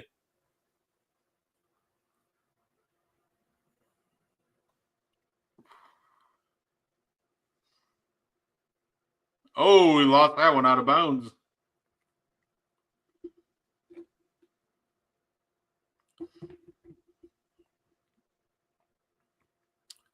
I think now we know why Kaminga doesn't pass the ball that much because he's not a good passer. No.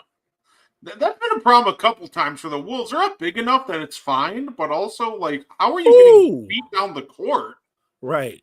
Like, I don't, like, in a game like this where you're up 15, it probably won't backfire on you, but also, like, do you really want to leave that up to chance? I feel like the Wolves are playing very casual. Like, I'm not asking for a lot here. I just want to see you, like, hustle back off misses and makes. Right. Oh, that's probably money. Yep. Kaminga's feeling it. Say, yeah, it's only a 12-point game. Like, how are you getting beat back off a make or an inbound?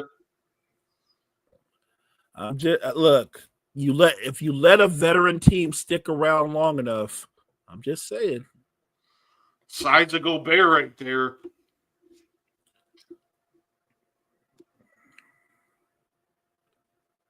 Another missed ad layup. Buddy, I hear Van Gundy going, this series is missing a lot of shots at the rim. Like, he just misses a lot of shots at the rim, and that's just kind of who he is. Whenever he does a Euro, he misses a lot of shots off the Euro. When he attacks the basket and he elevates, you can book it. Yeah, say Root. Good job, Rudy.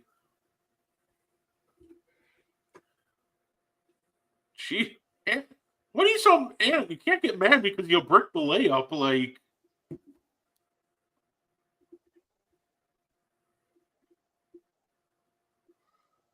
everybody's getting fouled.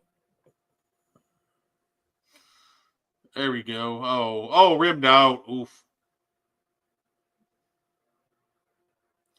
Like 13-point game. Okay. Yeah, there's Jimmy. Don't let it get it to 10. It starts getting interesting. Don't let them get to 10. Look at that. I love that by Rudy, by the way. I would say his mobility is a lot better than people make of it.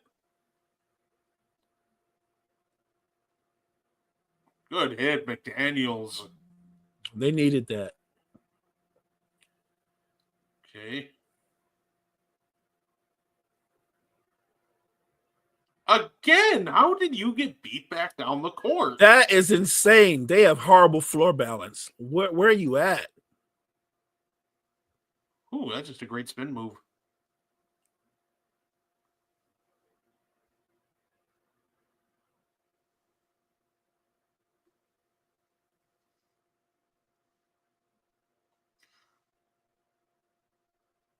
I ain't sure about that. Oh, Rudy seemed like he had his hands up on that one. Jimmy's really good at over-exaggerating contact, throwing his leg. He almost looks like Draymond throwing his legs out. Yeah, well, I need to see more of that, though. Just head down, get to the basket, and attack it. This is playoff Jimmy right here, scoring through contact.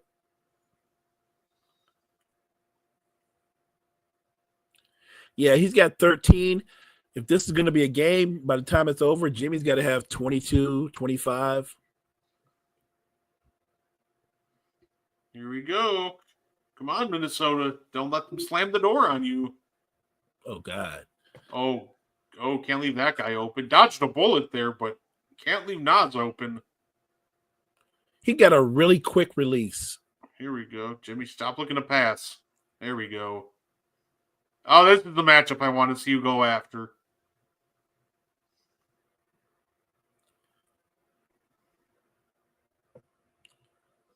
Yeah. He can do whatever he wants with Mike Conley. He gave up his dribble too quick. Oh, boy. Kaminga feeling himself. He is. Kaminga's Kaminga. He hadn't looked this good in a while. Here we go. 10-point game. It's not funny. 7-point game. I told you. It's not funny. It's not funny. Oh, the Okay. Wolves just Okay. can't let Okay. the Warriors stick around. All right.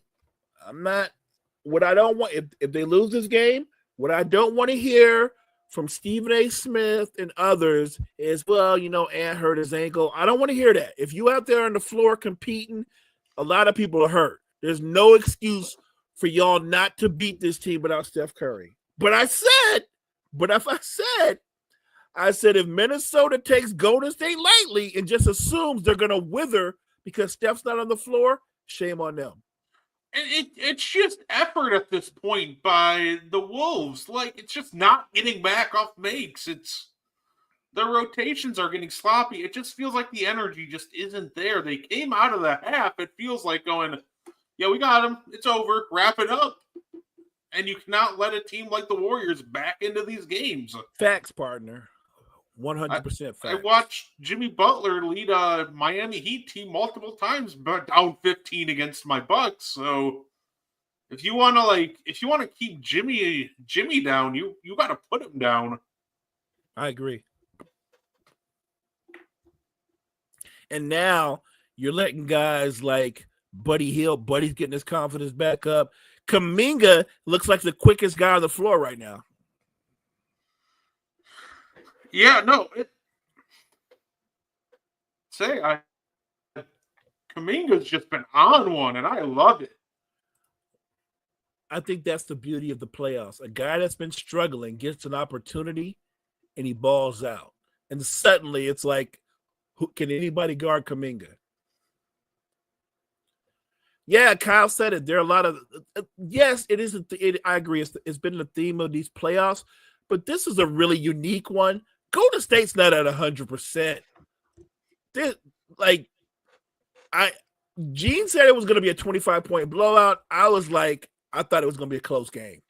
From the jump, I was like, it's going to be a close game. I think you underestimate how good Golden State can be defensively, and you overrate Minnesota's offense. It felt like it could have gotten to that level if the Timberwolves would have came out and taken the Warriors seriously at half. There's no reason they couldn't have kept pushing this lead, but they've come out just really, really bad, and it's cost them. The only guy who looks like a consistent basketball player on the court right now is Jaden McDaniels. Yeah. And Ed's kind of shying away, and maybe the ankle's bothering him. But again, if you're on the floor, I'm not trying to hear that. That's not an excuse. Julius Randle has got to make his presence felt. Like Julius Randle's got to be, nobody in Golden State should be able to stop me. Now Draymond can match up with him, but Julius Randle's a really strong and powerful guy. He should be able to get to the foul line at least. It feels like that the only other guy who's really trying out there is Rudy just got postered, but he's trying. He's getting them second chance points at times. Correct. Just nobody else is coming along for the ride this quarter. Partner, you nailed it though. At this point, this is about how hard you play. If Minnesota plays as hard as Golden State is playing, they'll win this game by double digits. They'll win it by 12 or 15 points. But if they're going to be complacent and let Golden State outwork them, there's going to be a problem. They're going to lose this basketball game, and they're going to find themselves down 2-0 to a Golden State team that doesn't have its best player. What a sequence. Like, Minnesota draws up a terrible after timeout play, and then Jimmy Butler travels. Oh, he's trying to argue. Nobody tipped that, Jimmy. Come on. Jimmy, just own it, baby. Just own it. Right. Out of timeout, the best thing you can draw up is a Naz Reid contested shot over Jimmy Butler. Come on, there we go. Ah, that's what they needed.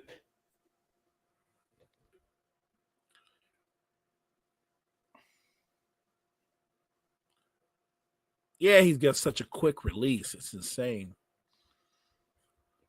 They need a little bit more of that. If I'm Golden State, I want Jimmy attacking, or I want to find Kuminga. He cut back door again. He had Naz Reid beat, but Jimmy didn't see him. Say Kuminga is just cooking. Yo, Kaminga is on one. This might be the coming out. This must be the big. Oh, We'll big see. answer right there.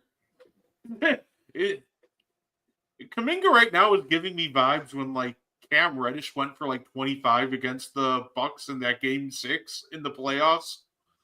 And it felt like the coming out party, but you know, honestly, I feel like this could actually be Kaminga's coming out party is the big difference. Oh, they almost accidentally tipped that back in. He's too quick for Nas Reed. Yeah, they put Randall. I think he's too quick for Randall too. Yeah. Come on. Let's go. I want this game to tighten up. Let's go.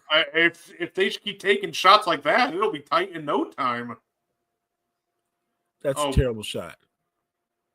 Okay. What an awful sequence. Oh my God. Pods with the horrible turnover. Like, if Pods was patient for one more second, he could have at least jumped into Ann or something. Right. I like just hold on to the basketball and pump fake. You might be able to create contact, but why would you force rule number 1, you never throw the ball towards your opponent's basket. You don't do that. He didn't even he just threw it straight to Ann. That was like the easiest steal of the entire playoffs he's gonna get. My goodness.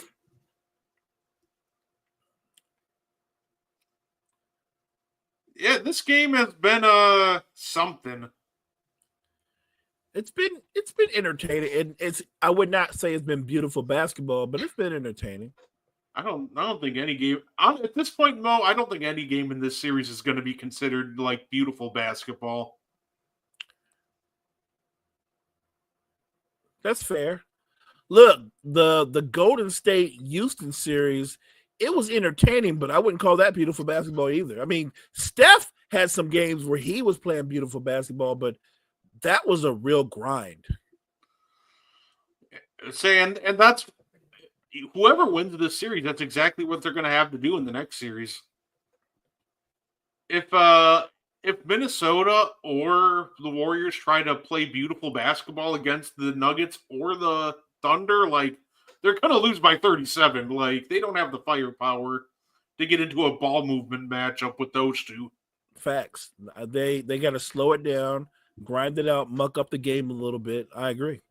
Especially with Oklahoma City, because they don't just hit you with one run. Most Thunder games, they hit you with 3 or 4 runs.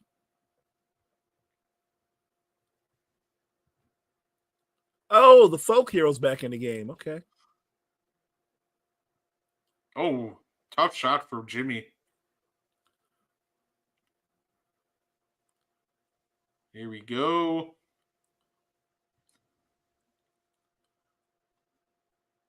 Oh, off.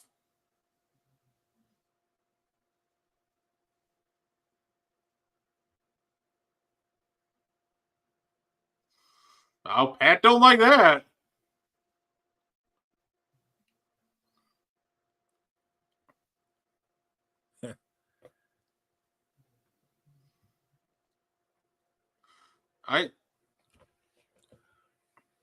Okay, I don't think that was a foul, but yeah, give the Wolves credit. They're trying to hold them off. They got it back up to 12. They're trying to hold them off. We'll see. if I'm the Wolves, obviously Rudy's going to have to take his rest, but I am not sticking too long with these small ball lineups. No, I wouldn't either. The problem with the small ball lineup is it plays right into the Warriors' hands, and you're not going to out small ball Draymond Green-led center lineups.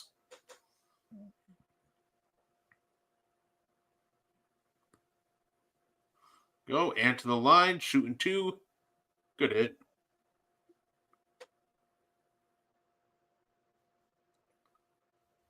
TNT.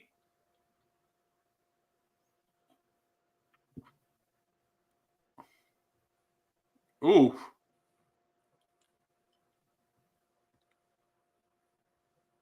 Oh, there we go.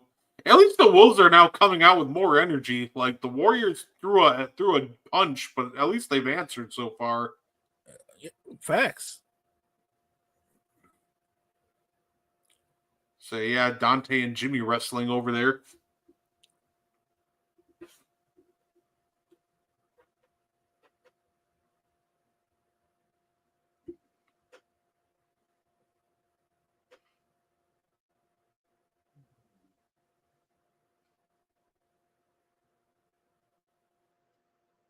Here we go.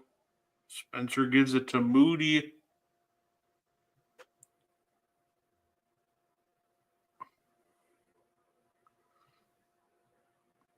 Oh boy, this is going to be the biggest brick of the century.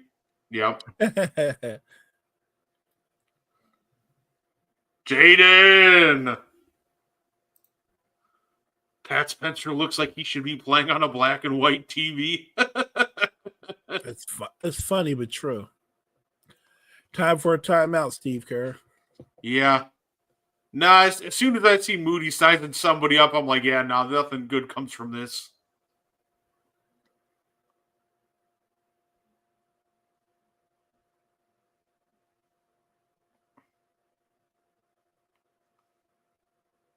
They're taking too long to get into their actions. Like, Too much dribbling. And Moses, and they got Moody taking these crazy at the shot clock shot. Like, if I'm Moody, I'm like, thanks for nothing. right, like, if I'm Moody, I'm as soon as this game's over, I'm fighting somebody in the locker room. Like, I don't care who it is, but like Moody's on his like Kobe 4 airball arc against Utah right now, but it's not even his fault. Right. Jimmy Butler's dribbling the air out the ball. Jimmy's got to be decisive. Just either attack or give it up and move. No, exactly. Like, what do you think 27 dribbles against Jaden McDaniels is really going to do for you? And I think the Wolves have reestablished control. Okay. Yeah, and the Warriors are just unraveling. Yeah, here it is. Now Minnesota's is playing with aggression and purpose again. Okay. It feels like that's the key. Like, when they keep the intensity up, the Warriors can't even compete with them without Steph. But as soon as they take their foot off the gas, like, they just ooh. But yeah, as soon as they take that foot off the gas, then there's just nothing that they do.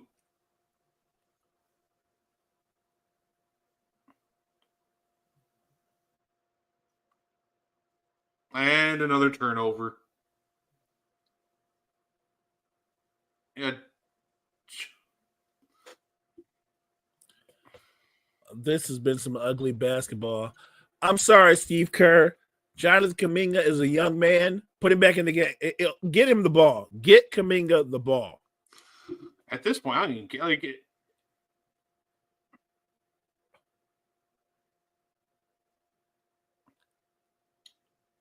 Go, Kuminga. I wouldn't even look to pass.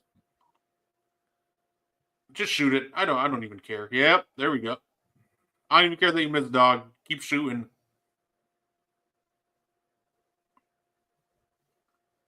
I'd say at the rate they're playing, they might need to get some try some even more end of bench guys. Oh, that was beautiful. Oh, okay. Nice. Back to back oops. Nice.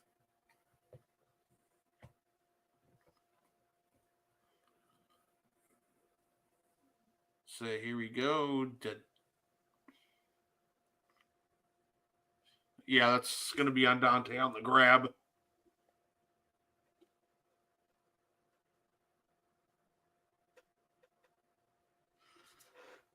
I'd say it. I feel like we'll know quick into the fourth if the Warriors are going to be able to mount a comeback. Yeah, I don't know if they've got. Do they have one more run in them? Yeah, and if they do, they better. Honestly, if I'm Kerr, if they don't show it to me within the first 3 minutes, probably just pulling everybody.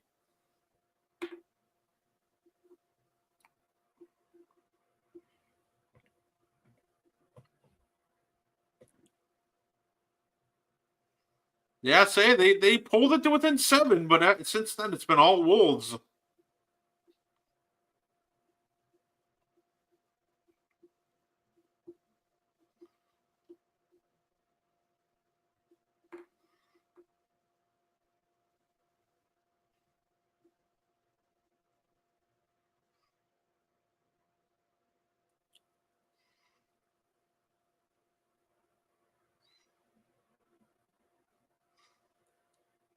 Oh, good ball move. Good team and ball movement right there.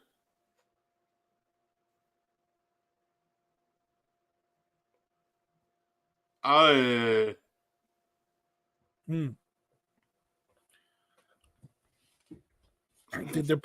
pulling away.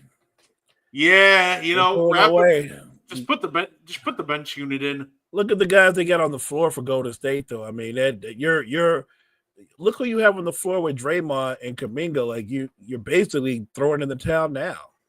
Yeah, they took Jimmy out. They went on this run, and Purge was like, we'll save him for game 3. Another bad pass by Draymond. They called a foul. Do you even consider putting Jimmy in to start the 4th? Down 20, I'm gonna say no. I think I would play Kuminga as long as he wants to play. He's a young guy. Let him play. If nothing else, he can take the rhythm that he got from this game, take it into game 3. Yeah, no. At this point, I'm just playing all the different role players, and I'm drafting. I'm pretty much playing all the role players and see if I can get a few of them into rhythm, and hopefully that works out. Jackson Davis looking good. Yeah.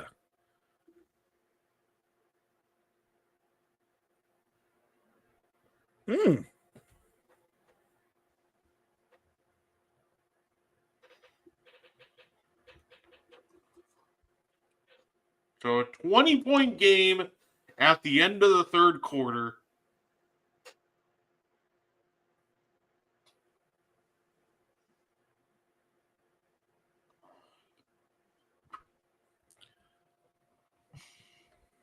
So let's. I think you called it, partner. If Golden State can make any kind of run and make this competitive, we'll know within the next first 5 minutes of the 4th quarter. If not, I don't expect to see Jimmy Butler again. No, like I said, just at this point, just try to get some of your rotation guys cooking and see if you can build on that. I wouldn't risk. This is Mike McDaniel when he's missing Tua. That's funny. That's wild. That's a good point, though. I'd say at this point, like, does Steve Kerr want to play a few minutes? Can he still shoot? Because even he shoot, he can play. Probably be the best shooter on the Warriors right now. I don't know. I look at Pat Spencer and I feel like he's in the wrong sport. He looks like a minor league baseball player.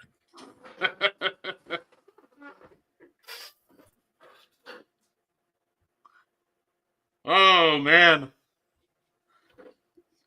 Say Pat Spencer, he'll go down in infamy like he'll go down like with legendary players like Andre Ingram. Shout out to the Lakers legend. Andre Ingram. Wow. They have Mike Dunleavy. They do. There we go. Up in the front office. Correct. Facts. Yeah. Just throw a little reunion at this point, right? Or a little old school Kerr, Dunleavy. Hey, maybe the Wolves will just have fun with if they win a blowout, maybe the Wolves will have some fun. They'll put Gobert back out there to work on his post moves. That could be interesting. I would be invested in that. Like, why not? Kyle's our Celtics expert. I have a question for Kyle if he's still in the chat. Whether the Celtics win the championship or not, let's say that they win the championship. Do they bring the core back, or are they going to make significant changes because of how high the payroll will be? I think because I heard that. I mean, if you win the title, but it's still a $500 million payroll, they're probably going to break that up. But if you lose, they're definitely going to break it up, right? I think the name to look out for if you're looking to move somebody, it's probably Drew. It is Drew. My gut feeling is it'll be Drew, and they might they might move off of Al Horford too. Even though Al doesn't have he doesn't have a really big number. They just might move off of him. I think if you're looking at like how they're constructed, if say, I forgot about that. That's a great or point. Holiday. Great point, Kyle. Great point, Kyle. I forgot about Porzingis. That's almost like a coin toss, but because I think Porzingis is almost 6 years younger than Holiday, they'll probably keep Porzingis. And I think too with Al just might retire after this year. Yeah, I could see that. I think a big part too is kind of just looking at the depth behind those two, right? Like if you trade Porzingis, like Al will be like 38. He might retire, even if he doesn't. He's 39-year-old center with like Luke Cornett, right? And like at least behind Drew, you got guys like Pritchard, Hauser.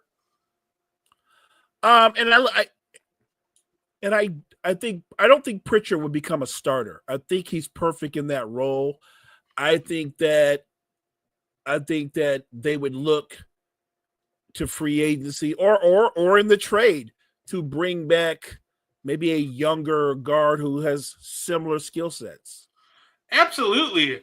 I just think the depth in the guard room compared to the big man room there would make it really easy for them to just move on from Drew instead of Kristaps. Yeah, I get that. I totally get that. I think if his number wasn't as high, I don't think they would move Drew, but he's got a huge contract. I think between the two, Porzingis and Drew, is going to be Drew. Holiday. It wouldn't surprise me if Derek White gets moved. I think they'll keep White. Oh, I don't think so. I think Derek White, I know he looks like he's older, but I think Derek White is like 28, right? 28. I think he stays. Oh, good dunk, Rudy.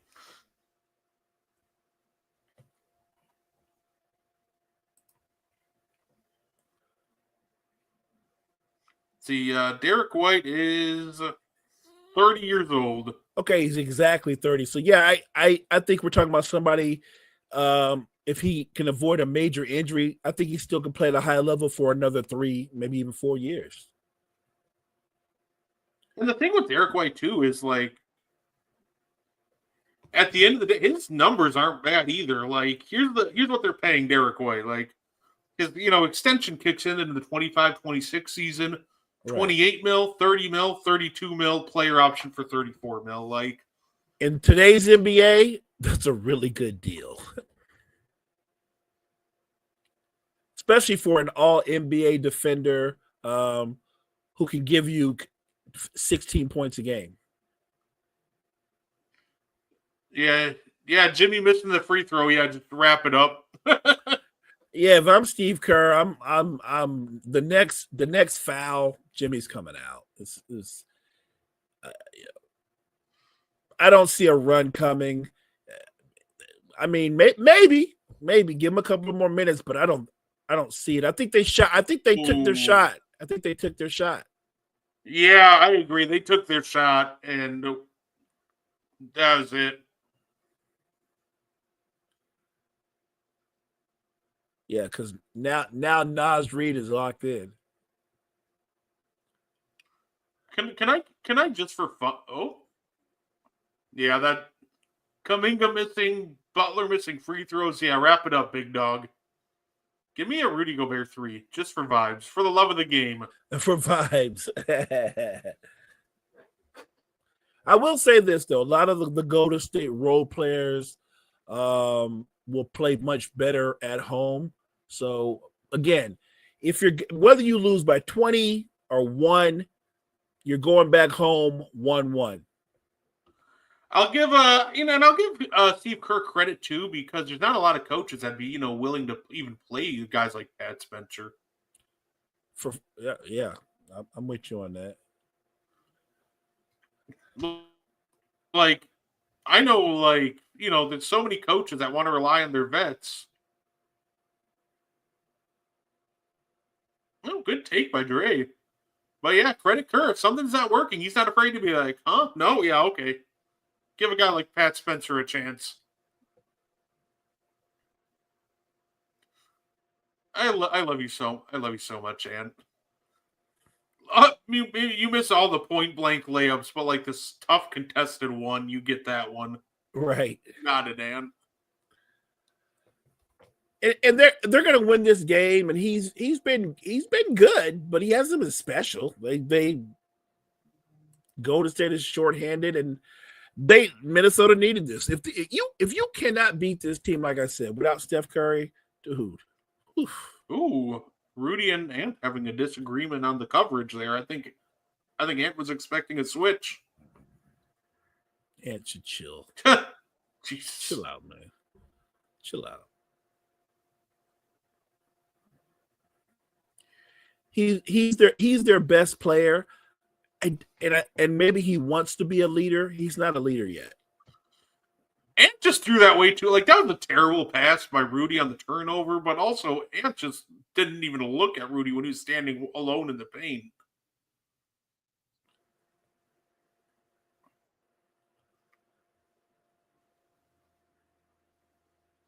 Yeah, no, that Rudy can't just throw the ball away so carelessly, but Ant's got to look sooner. Like, Rudy's there wide open in the paint. He just got to like look to pass right off the bat.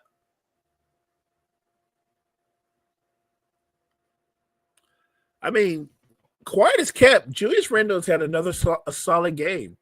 20 points, 6 rebounds, 10 assists. He's played well. Nope. Him and McDaniels have been their best players. Oh, Dre's out. So, oh no. Oh, is he okay? Okay, I think he's fine. Ooh, yeah, not good hit by Alexander Walker. Alexander Walker's played well off the bench, and they needed that.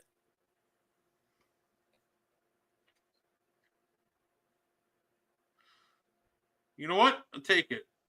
Just don't foul Jimmy. Nope. No. You don't need that, Ann. What was that? And at least he drew a foul there. I hated that first 3. Like, I feel like you're getting into that portion of the game where you still want to be aggressive, but you want to be selectively aggressive. Like, right. You want to burn some time off the clock, like just catching it and letting a 3-pointer rip, especially when you're ice cold.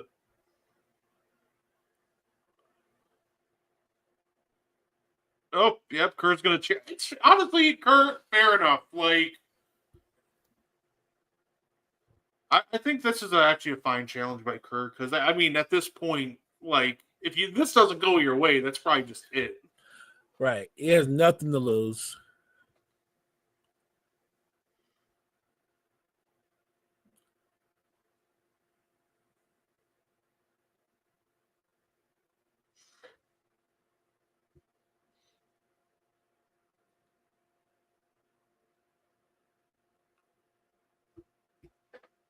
Yeah, no, I'm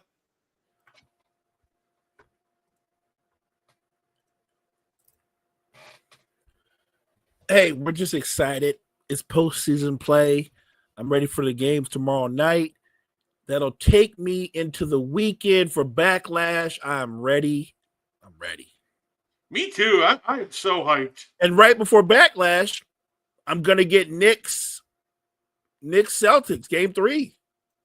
You know the Garden's gonna be insane. It is gonna be wild. That's gonna be popping. I love it. Every former Knick will be in the building, not named Charles Oakley.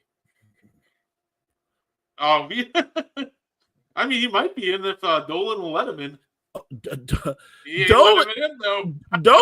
Dolan said he could come, and Oakley said he don't want to go. Oakley said, and I quote, he's not coming back until Dolan no longer is the owner. And what I said was, so you're never coming back. That man not only owns the Knicks, he owns Madison Square Garden. He will never give up that cash cow.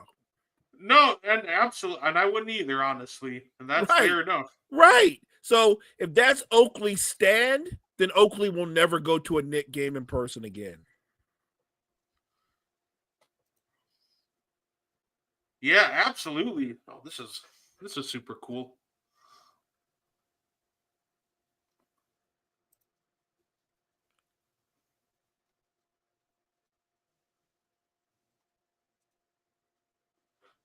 Although Brad Stevens is climbing the ranks, I think, as one of the better front office guys in terms of always looking forward, looking for new talent, looking for cap friendly deals.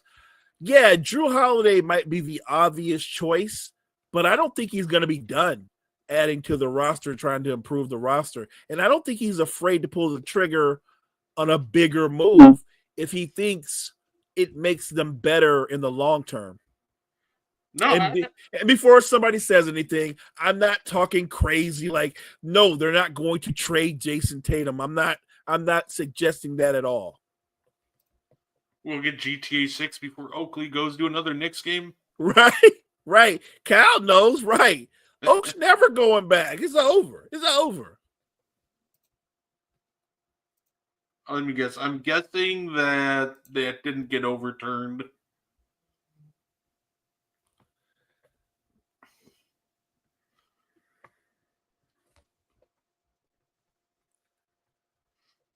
Unsuccessful. That's what I figure. All right, Steve. Put all your reserves in. Sit the starters. It's a wrap, buddy. Good effort. You guys had a run. Couldn't get over the hump. The Wolves extended it out to 20 again. Keep it moving. Yeah, Brad. I think Brad is. He's not Sam Presti, but he's probably right behind Sam Presti, and I think that's a high compliment. No, absolutely. Well, and it goes 1 or 2 from the line.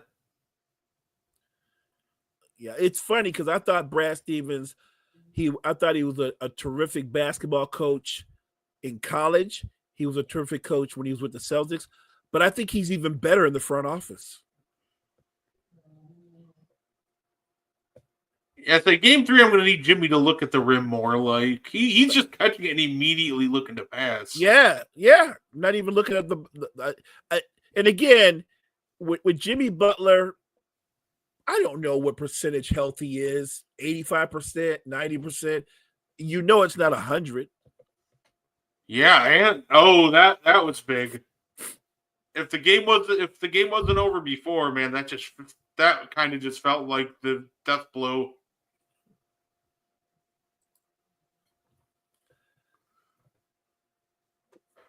Competitive game, and give the Timberwolves credit when they needed to make a run to push it out. They were able to do so. Good job. I will say this though: if you're Golden State, nothing to be ashamed of. Again, I think this is going to end up being a longer series than most people think because I know Steph's going to be gone for the next 3 games. Don't you sleep on those Warriors at home. I think Minnesota's going to have to be better than they were tonight in Golden State. Absolutely. Who y'all got in that Cavs game tomorrow? Ooh. You know what? I'll take the Cavs. I think they'll figure it out in game 3. I take the Cavs too. It almost feels like we're going to get the most dangerous version of the Cavs. This is the Cavs with everything to lose. I'll take the Cavs, but I think it's going to be a close game. So would it surprise me if we see more Halliburton magic at the end of the game? It wouldn't surprise me at all. I just feel right now there's not a team in the postseason right now playing with more confidence, playing looser than the Indiana Pacers. Looking at the remainder of this teams, I can't see OKC losing to anyone. Yeah, that's fair. This should be SGA's year. I completely agree. It feels like it's his year. Like I'm you know how I feel about Oklahoma City. I'll just put it this way. I'll bottom line it. I don't think they're going to win the title. But that I've been saying that since midseason. I'm very consistent. Hey, like I've never hated Halliburton. He's like, I'll give him some shiz for being a front runner because he kind of is at times. But at the end of the day, he's got that clutch gene. So, I can't hate on him for it. I ranked him as the 11th best player in basketball before the year started. So I don't get where he was ranked the most overrated player. I don't have him ranked as high as you do, partner, but I don't think he's an overrated. I think he's a legitimate star in this league. I don't think I don't know. I don't get that his peers would call him overrated. He said, "Don't get it twisted." I despise that. I respect it. Thanks. I like him as a player, but he can come off as kind of a jerk. If Giannis leaves us, what do you want back in the hall? I want to send him to OKC, ruin basketball, and get J-Dub back. Not just J-Dub, because they're not gonna have Giannis. What's old boy's name? The big man. Brooke. No, not. I'm talking about on OKC. Oh, iHeart. Right, they're not going to have Chet, iHeart, and Giannis. If you guys trade Giannis and you get back J-Dub, I think you get back iHeart and some picks. Yeah, and like I know it'd be a really big haul, and I'm sure we'd get a lot of good role players back too. I just want that centerpiece to be J-Dub, man. I think he could be a really special player. And I think that would be interesting because I think he's a star who might be able to shine more getting away from underneath SGA. You know what I'm saying? Like, yeah, we didn't think of it at the time, but when James Harden got away from Durant and Westbrook, I knew Harden was good. I'm not going to lie and tell you I thought he was going to be what he became. And I think that Williams, I think J-Dub, I think he could very well end up being like a solid all-NBA third-teamer, like if you gave him a bigger role, which I think would be fantastic. If we could trade Giannis, get a lot of picks, and get somebody who could be in the running for a top 15 or even 20 player in the league, like, I don't think I can ask for any much more than that. No, because you guys would be securing your future, and you'd already have an established young star, right? That's kind of what you want. If you're gonna have to change, right? Because you and I think ultimately we don't think Giannis is going anywhere, unless he out and out says, "Hey, I want to go somewhere." No, absolutely. I'd say since we're on a commercial break and it's a little slow, I'm gonna take a minute to show off some work my friend just did because I think this is absolutely terrific. Like, so my buddy, he made a basketball site, right? And it's a lot of fun because it just loads up a lot of stats. It could be current, it could be historical. And he just came out with this really cool new feature called Game Comparison. And I just gotta say, it's got a really nice breakdown to it. Like, and it's got like every single like scoring you need: second chance points, rebounds, assists, turnovers, drives, potential assists. Even if you go down lower, we got a mid-range field goal percentage, pull-up field goal percentage. And I just wanted to take a moment to shout out my guy Gabe because he added this. But like I said, like, this site is incredible because you can even do things like his shot map feature. You can pull up shot maps going all the way back to the 96-97 season. That's crazy. And what's the name of the site again? It's called NBAvisuals.com. Everybody out there, if you're an NBA addict, if you're a stat addict, if you're a analytics person to the fifth power, I think this will be your new home. Yeah, absolutely. Like, you wonder what Michael Jordan shot in the 97-98 season? There you go. There it is. And then most of these, and then I don't know where it starts, but even and then you can even switch it up. Like, that's what he shot in the playoffs that year. And then he's even got fun games like Guess Who the game, and it actually just uses those shot maps. And it'll just pull up a shot map, and you just kind of guess who you think that the shot map belongs to. Easy mode gives you the team. So who's a really terrible shooter on Orlando? I think this might be. Is it what's our boy Caldwell Pope? I was thinking either Wendell Carter or Caldwell Pope. Okay. Let's see, but I'd say like But yeah, say it's just it's a ton of fun, and I actually picked the one where it's like 4 players in a row. But there's accidentally did the 4, so. But yeah, say a ton of fun. Boston, but who shot this? This might just be straight up Xavier Tillman. That's harsh.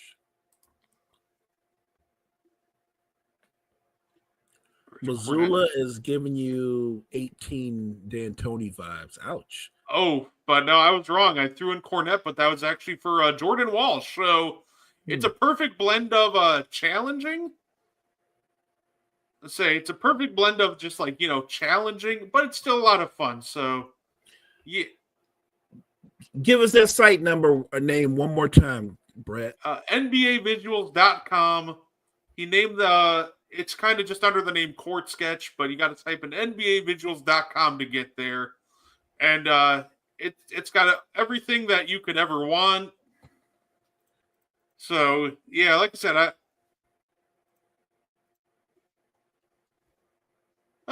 just, just like showing off my friend's work at times. And you want to compare players, they got that for you too. So, like I said, if you get a minute, definitely check out the site if you're an absolute hoop head. Visuals.com. Love it. And then if you see some of the graphs they have a star next to them. Some of them you do have to subscribe to the site, but it's only $5 a month. So if you want to spend $5, all the basketball that you'll ever want. Do you guys think the Pacers have a legit shot at making the final? Yeah. Yes, I do. I'm not going to lie and say I thought that at the start of the postseason, but I absolutely do. The thing is, like, nobody in the East feels immortal. Like, it felt like at the beginning of the playoffs, like, the Celtics were juggernauts, like, the Cavs were going to run through everybody. But now just nobody feels like everybody feels mortal. Like, you can beat anybody at this point. The only team that almost feels like still has an aura of like invincibility around them it feels like the OKC Thunder. And even then, like, obviously they blew that game 1, so they're beatable. In the East, yeah. I just followed NBA Visuals on TikTok. Yeah, like I said, that's my guy Gabe. He's, oh God, Walker just straight up shouldered Pat Spencer. Pat Spencer can't get a break.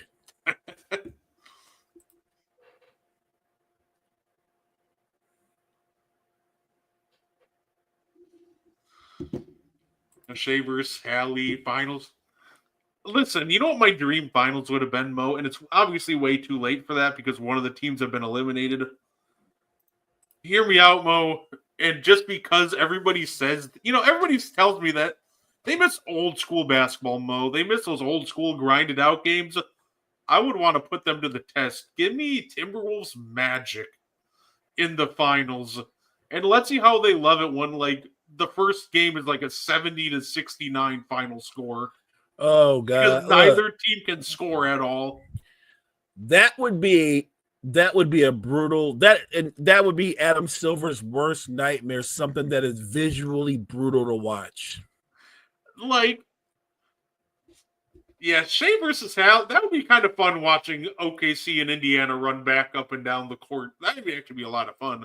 The Pacers, to be fair, in their own right, are almost as deep as I still think Oklahoma City's deeper, but Indiana does go. They go 9 deep. So that would be a really compelling series.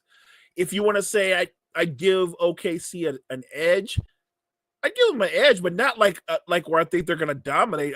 I think that could be a terrific series. Yeah, absolutely.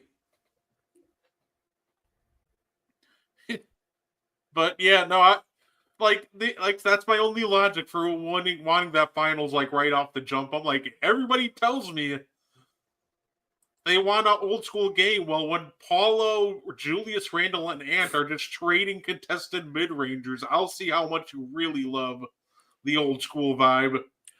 Yeah, I wouldn't mind if and I do think in these playoffs, you would agree, they've allowed a lot of physicality. Like they've let teams play. I don't think they need to go back to what it was in 96, 98. I don't need to see that. I just need somebody to be fully committed. If we want to go right back to the day, I need somebody to, to me, I call it the Speedy Claxton rule. I need you to spot up 20 feet away from the basket. Not deep enough for a three, but not close enough for it to be an efficient look. It is 1000% garbage time. I'd be excited for it. Like, that would be a fun matchup for me. Like, at the end of the day, like...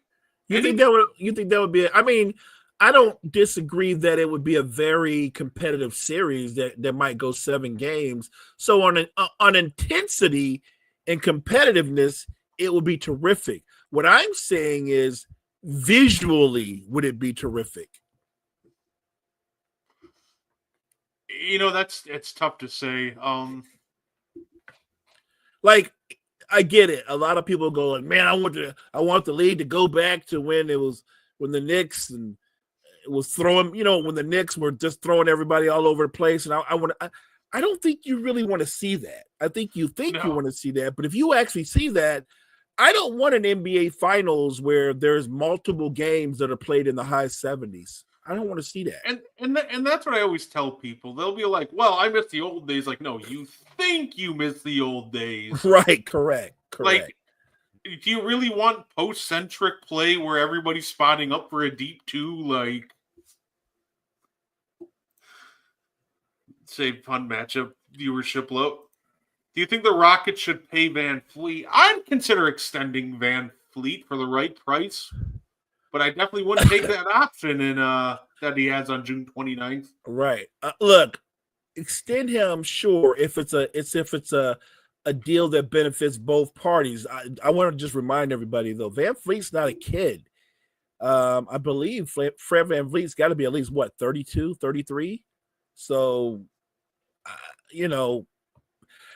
my thing is, I don't see his value the way others do. When he was a better shooter, I saw the value in him. Now he had a couple of good shooting games in the series, but if you just look at his shooting splits the last 2 seasons, maybe even 3 seasons, he's been a bad shooter for a long time.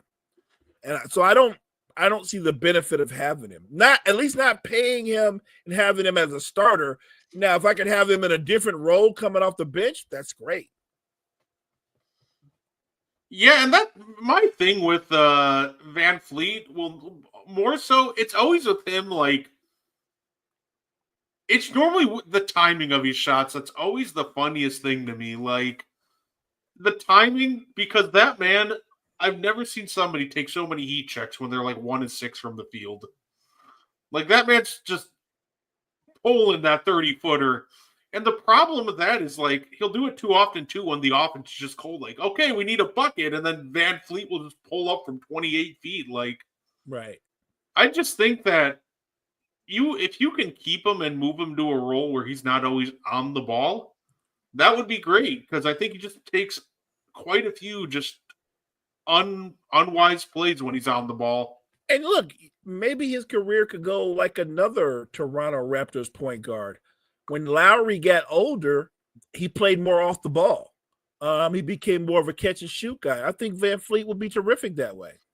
Oh yeah, absolutely. Yeah, I think Van Fleet at the end of the day he's gonna get Van Fleet's gonna get a nice raise, or a nice little extension. What a nice finish by Dillingham. I could see them moving on.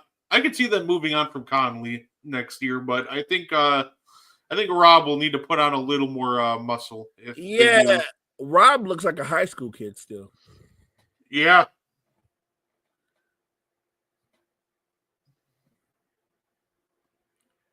I love the draft that the Wolves had with getting Dillingham and Shannon. To be honest with you, I thought Dillingham was going to be able to break into the rotation. And maybe the reason he hasn't is because he needs to get a lot stronger. Yeah, Big Ten legend, Luka Garza. Cam Reddish would drop 20 in this one. No. You know what? I refuse that talk because I don't need to spend another offseason hearing about the potential of Cam Reddish for the 8th year in a row. We've been talking about Cam's potential for a minute. Like, I feel like the next step is he's going to be in the big three. Like, Leonard Miller, okay. Like, that man dropped, at a 20-point quarter on the Bucks in, 2021, and every year since then, that's just, got him a contract. And then it's if he plays to his potential as we watch 2021 highlights with the PJ Tucker on the court, dog, it's over. Jeff Teague is in a Bucks uniform in that highlight. Let it go. Right. Look, if you have to start the conversation with somebody who's been in the league as long as he's been in the league with, if he plays to his potential, I think we've at the point where he's not going to. And it's tough, but he's not. We talk about this all the time. Talent isn't a default to being a good player. He's more talented than RJ Barrett, but he'll never be a better player than RJ Barrett. Top free agents are Van Fleet, Ty Jerome, Miles Turner, Harden, Randall, Naz Reid. Here's the question. Those are question the for you, Mo. That's thin. What's your biggest question mark with the Thunder, Mo? I feel like they legit have zero excuse to not make the finals this year. I think you're right. They don't have any excuse. They should make matter of fact, they should out and out not just make the finals, but win the finals. Right? They're the most talented team, top to bottom, in the NBA, and they went out and added an Alex Caruso and iHeart to give them some toughness. They have every aspect you need to win a championship, and yet I feel like whenever they're in a close game, whenever they're in a game where they have to grind it out or it becomes a little bit chippy, they seem to not – I don't want to say they get scared or they get punked, but they don't handle adversity very well. They're really good when they're blowing the doors off of you. They're excellent. I think they're front runners because they're terrific when they're blowing the doors off of you. You get them in a dogfight, and I just think there's something, an intangible that's missing. SGA is their best player. I don't know if he's a leader. I think he's their best player. I don't know if they have an out-and-out leader on that team. I love J-Dub. I think you love J-Dub. But if we're keeping it a buck, J-Dub has come up short more times than not in the postseason. He was great last night, but again, it's in a front-running blowout win. I want to see what happens in Denver because I think the next game is going to be a lot tighter. Let's see what Oklahoma City does then. I think my biggest question mark is J-Dub and Chet as second options because normally that's kind of what falls apart. Shea will go give you a consistent 30 like he normally does. That hasn't changed. But that first game, they fell apart, and you start looking okay, J-Dub, and he shot 5 of 20. And that's kind of my concern too. And Chet missed the free throws. Yeah, that's my whole point. It's not that they don't have the talent. And I'm not even talking about Shea. Separate Shea from the rest of them. I believe he's going to, I know he's going to show up. I cannot guarantee you that Chet and J-Dub are going to show up. I can't guarantee that. And I think that's almost why, like, I think J-Dub, like, if he gets included in, like, let's say you do trade a superstar for him, and let's say he does, for example, go to Milwaukee, I think he'd do great since he'd have, like, a really established role as, you know, the guy, and you can, you know, I think his aggressiveness would go up, and I think that's just what's missing from him half the time. He just defers to Shea too much, and that almost feels like a problem with them. Like, when everybody's in attack mode, that's when the Thunder are dangerous. But too often, they're like, okay, Shea, here you go. And, you know, that works. Obviously, they only lost 14 games, and they handled that first round with ease. But when you get into a dogfight and everybody's just looking at Shea, like, that's really when they'll run into some problems. That's a fair point. I think that's a fair point. I think sometimes J-Dub defers to Shea too often, and it sort of affects his rhythm, his timing. And I think when he's more assertive, he looks like an all-NBA caliber player.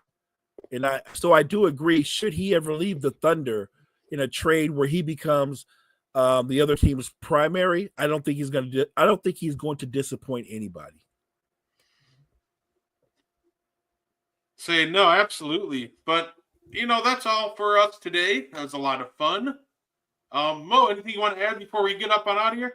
No, thank you guys so much, especially in the chat. Kyle, Andre, you guys, we appreciate you guys for joining us every time we drop a show. We appreciate you. Make sure you check out all the content we've got at Wire to Wire Network. Brett and I, we're doing our double-double because we do the double-double. We'll be back on the morning show tomorrow if we're doing the double-double. But yeah, just check out all the great content, all the great shows we have at Wire to Wire Network. Appreciate you.